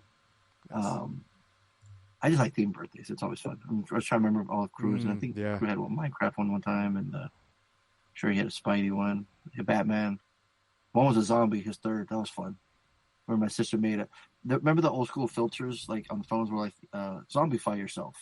So I remember getting a picture of Crew, made him into a zombie, and then my sister used that photo and made it into his cape. That's cool. And that was at Chuck E. Cheese, at the old Chuck E. Cheese. It's not there anymore. That's a fucking Trader Joe's. Got a message? Nope. Got a message? No. I hit a button I wasn't supposed to. Oh, I was gonna say Trader Joe's our new sponsor. You sponsored yet, Tony, on Spotify? What's going on? We're still working that deal. Right. And then so after that, they went home, watched WrestleMania. It was night 1. So WrestleMania is so big now they break it down into 2 nights. And the first one was last night, and then tonight was the second one. I watched half of it. And I got to go back and finish the second half because Sean's seen this last one. And our boy Art's there. He fucking went to Vegas. That is cool. He's there watching it right now. His kid's a big Cena fan. Cena was in the main event, so hopefully his kid had a good time. Hopefully Cena won, and he's happy. To be a 17-time champion, he'd have the record for the most. He'd beat Ric Flair's if Cena won, so that'd be pretty cool to see. What else? And then today being Easter / Happy Keister. And my neighbor, she wanted to have us like a little get together, a little small one, because one of our neighbors was going up to LA. So for the morning we gathered around. She had little food and snacks, and she had hard-boiled eggs and made them into It was funny. Her daughter Sammy drew faces on there, all of them, and we were having a good time just taking pictures with the eggs with like these little funny faces on them. We did play a game where you have to crack them, and the one that doesn't crack, you obviously you're the winner. The next person goes. And we played that for a while until like all the eggs cracked, and then we're playing like a little tossing game. It's just fun. Like when they were younger though, that's when we would do the hunts, right? Easter egg hunt, the full on effect. And then my in-laws, we used to go over to my brother-in-law's house. Man, I don't know if you guys remember. I was seeing those photos of like Crew had like like a roll of like cash, like the eggs had cash and shit. They had like the one big golden egg, and I have pictures of them. They're just like fucking making it rain and shit. It's so funny. A bunch of dollars. But yeah, now that they're older, it's a little harder. It's a holiday where it's like, just trying to have them do stuff. So we just gave them like, Amy had like the bags in the kitchen and stuff that they had to find. They got like Spotify gift cards and a couple of chocolates. So we still made it fun. We still made them hunt, but it's just, unfortunately they get a little older and it's not as fun, man. It fucking hurt. You guys go, man. I'm good. I'm done my weekend, man. Go ahead. I'll go real quick. I woke up this morning like sick, like I had a sore throat. I house sat all week. I was at the races, and so that was okay. Just hanging out with the dogs, and then yesterday I was at the races. Chris came out, and we went for a little hike. That same waterfall that I did I? Yeah, I took that picture. I sent that picture right of the waterfall or the video, right, of the waterfall. Sounds familiar. Yeah, when everyone was hiking. Right, yeah. Angie said, and I was like, not to one up you, but but you totally did. They show up for fucking waterfall, like no big deal. Right. So, it's the spring. One time he finally saw Messenger, Tony. He's gonna go, guess what? I'm gonna hike. There's a beautiful fucking waterfall behind me. Yeah, it was so funny because Angie was just. I try to like look back to the last half a dozen posts, and if it's about wrestling, then I don't care. If it's something interesting that I want to respond to, then I'll respond to it. So that one obviously was very poignant. So no, that was cool. I was happy for Angie and her son.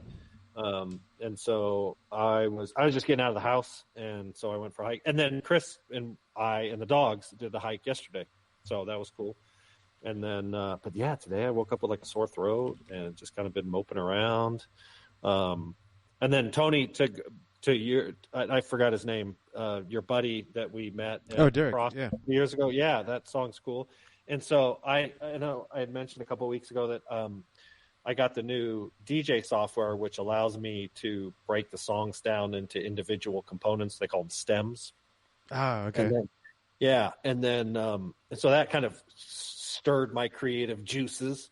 And then there's another component to the software that has a real simple like drum machine that you can add like simple drum loops to it. Okay. And I found myself playing with that a lot, like having fun with it. But you can only do like one loop at a time. And I immediately found myself wanting to add more. Well, and I knew that, music production, old school, like drum machines and stuff you can have for a song. They're inexpensive. So I bought a 10-year-old, like basically drum machine that controls software. That's all in the same, it's Native Instruments is the parent company that makes the software. And they make music production software too. And so, I bought a little $45 box that has like the drum pads and shit. And because ultimately what I want to be able to do is add sort of remix songs on the fly kind of thing. I don't want to make songs from scratch like a producer typically does, like him. I just don't really have a ton of interest in learning the software as much as you need to. I understand the certainly over 25 years, I understand the basic breakdown of a track kind of thing. Intro, build up, the breakdown, especially house music, of course. But it's like, why would I want to make a movie when Christopher Nolan's out there, right? Like, there's fucking goats. They're walking around. They make goat music, right? Like, but that's not why you compete with right. That's not. There's either you make it because it's inside of you, you want to get it out, or you're trying to compete. Like, what do you have? Do you have something inside that you just want to get out? Like, no, not really. But what I do like is when I DJ, I do get a little bored. The software, because you don't have to beat match, and you basically I'm familiar with my music, so I do a lot of effects. I play around with the effects. I'll play around with sampling and looping. And so this is kind of the next stage of sort of that of DJing is traditionally like techno DJs would do a lot of it because it's like when we saw Deadmau 5, right? Like the songs, it's not like one song blended into another. It's a techno set kind of thing. So techno DJs have been doing this where they kind of play live on drum machines and sequencers and stuff. And so I'm trying to kind of play around with that. And so I was just, but it's like anything. It's like you have a new toy, and it just takes countless hours just to work out the bugs, right? The sample packs and the just learning this, and if you were into it, you had already been doing it, then you would know what everything does. But I'd never played around with music production, so I have to learn some of the basics of music production in order to integrate it into my DJ sets. So that's what I did today while I was feeling like shit. So anyways, that's it. So holding it down though. Yeah. Cool. What about you?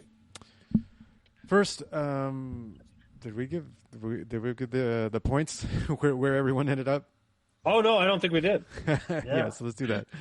Yeah. Okay. So hold on, real quick. We'll start. I'm your host, Fonso. Oh no, we did that. Okay, just making sure. Wait, did we start? I don't remember if we started the show. Wait, what's yet. the homework? We didn't get to the homework. Episode 693 of the Bad Boys Podcast. Is this your homework? So where we at, Harley? Yeah. So Angie entered in the lead, and she left in the lead with 37. Robert is now 12 points down with 25. Art hot on his heels, but still 7 points behind with 18. And Reed didn't call in, so he's still with 16. So yeah, didn't lose them, didn't win any. Yeah.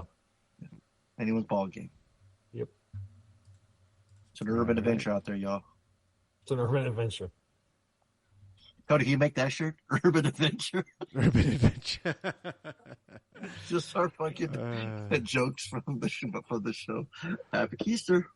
Yeah, honestly, I've thought about having AI automatically create a T-shirt for every title episode title that we have. Whoa. You know what I would love to see? A shirt with all our ratings on it. Well, I already have one in the works. I'm working on one already. Yeah. And it's actually huh? Give me a little teaser. What you're thinking? Or no? Not surprised. I mean, What is what I picture in my head when I say that? Go ahead. It's like a video game, like screen, where you're picking a player, but each rating is like down, or like the ones where they say the director names, where it's like Carpenter, Craven, Hooper, like all the horror directors. Yeah, no, you can make. Stanley. Why don't you make it yourself and you send it to me and we'll have two different designs. Ooh, right. I mean, there's no reason. It doesn't cost anything to put the designs out there. Nice. What about you? What about Harley? Can he do it too? I mean, anyone can do it. Like, if you have an idea, just throw it at GPT and see what it says. Well, Harley is, I mean, yeah, if anyone you guys aren't paying, so if you have an idea of design, you can give it to me and I'll give it to GPT and it'll design whatever you said and see if it fits what was in your head. That's the thing. Like, AI is a tool to get the things that are in our brain out. It makes it so much easier. I don't know, there's a lot of shit up there, man. I don't know if it wants. I wanted to know. Well, yeah, you don't have to put everything out there. Just what you want.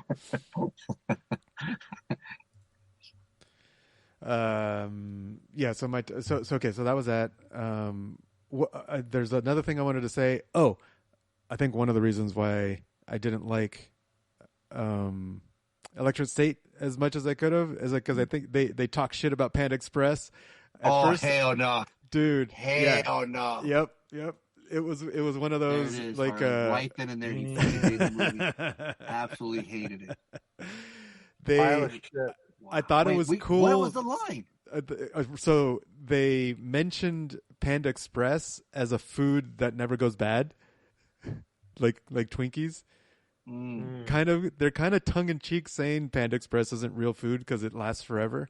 Like, it's one of those things that you can eat, but they talked about it in a positive way because it's like it's post-apocalyptic type environment where like, oh yeah, maybe we can find some Panda Express, and oh yeah, that stuff's so good. That orange chicken, that Kung Pao chicken, yeah, that lasts forever, man. So much preservative. Yeah, exactly. That's what they're saying. It lasts forever because of all the preservatives. So I'm like, it's cool that you dropped Panda Express and they name dropped Panda Express, but they kind of talk shit. So I mean, are they lying though? Are they? I don't know. I've never tried. Panda orange chicken doesn't last. Would you eat enough. it after a week in your fridge? It doesn't last that long. Are you kidding? It doesn't last that long. I eat it within the same day. So anyway, said that Tony didn't eat, or Harley didn't eat at the restaurant. He ate it at home. I know, he went home. I was like, "How dare you?" It tastes so much better fresh from the restaurant. No Panda Express slander on the podcast here. Yeah. Be careful with that. Electric State. Let's see. Friday got haircuts. Saturday haircuts. Yeah, my Lainey and I both went and got haircuts at the same time. And then she sat on your lap at the same time. You get yeah, that would have been cool. Like she's straddling, facing me, and like then you have two barbers, on either side of us. Like just spins you around, just spinning us around. Hey, man. Busy. Yeah, so that was Friday. Saturday we went to CrossFit. They had this community day where people go for free. Blah blah blah. It worked because like the whole point of community day is like you bring a friend and then the friend likes it enough so that they pay and they become a paying member. And we haven't been to CrossFit up in San Marcos since last summer, because the holidays just get too crazy. We just don't have time to go. But it worked. We went up and we forgot how much we like these coaches, and the coaching here is just such good quality coaching. We're like, we got to keep coming back. Like within they one cue, like it's hard to explain, but anyway, we love these coaches. They're great. They're old friends because we used to go there all the time. So yeah, so that was cool. That was on Saturday, and then the rest of Saturday what's that? I got a haircut on Friday too. I forgot. Nice. And a Superman day. They were getting free comments. Oh, that's right. You did say that. Let's see. Yeah, we're moving tomorrow. Shit! Moving here. Yeah, we're moving up just 3 floors within the same building. Moving on up. Yep. So we've been preparing all weekend. That's what we've been doing. Just washing clothes, making sure that everything's ready, washing dishes, making sure everything's ready. I'm like, we're just throw it in the new dishwasher. And Lainey's like, no. Why's it gotta be clean? Why's it gotta be clean? Exactly. But it's like, you won't know. Hey, whatever makes it easier and more, to deal with. We are just gonna we didn't put anything in boxes because the way I described it to Lainey is like, we're just moving from one room to another within a really big house. We're not loading up a U-Haul. We're not driving across town. We're just going into an elevator and going down the laundry hall. baskets. Exactly. Just fill up their whole wagon. Well, we have a wagon. Right. Yeah, we have a wagon. Just fill the wagon, Dump it out, and I just do wagon loads back and forth all day, and Lainey will... It's just the heavy stuff, right? That's like the bed, the couch, shit like that. Yeah, and that stuff we move by ourselves all the time. So, so it should be pretty chill. The main problem is that we don't get to start until 9 a.m. because that's when the office opens, and that's when they give us a code, and we're like, come on, can't we just start working at midnight? Seriously, I know. So, but yeah, so that's this weekend. Yeah, definitely excited. It's gonna be different, but we get more space, and I'll have my own room. Ooh. So I won't be my desk won't be in the living room anymore. So that'll be nice. So Lady wants to see all your shit. Exactly. What about switching your internet? Was that a pain to switch it to the other address? I don't know. We'll see what happens. It's within the same building, and Lainey took care of all that, so they should just come in and flip the fiber. Okay. So yeah, we're on Google Fiber, so it should just be a simple switch. But you know how that goes. Oh yeah, the people before you had fiber, has it had fiber before? Right. Yeah, we'll see. It should be smooth though. I mean, yeah, we'll have to play as long as they do it before you record on Sunday. We record on Sunday. And you got to work, so they got to do it sooner. So yeah. Yep. So yeah, that's all we did this weekend. Just chill, prep. Yeah, we're ready for that. Get ready for that. Yep, for sure. Hell yeah. Right on. All right, cool, man. That's going to conclude then episode 730. I don't think I even said 730. Well, 730 is the next one. We're on 729. Well, that's what I meant. That's why I said 729 before. What area code is that, Harley? Not. Chattanooga, Tennessee. Oh, shit. By the time I get to Chattanooga, Tennessee. What? My people. Your people? My people. They're people from Germany. Yeah. That's a good point. Chattanooga. Spell Chattanooga, Harley. Woo! I'm sure. Yeah, Zemeckis. Right. Beating some demons. We haven't said that in forever. Yeah. What's another throwback, Harley? Oh boy. I don't know. Yeah, you can't ask. Hold still.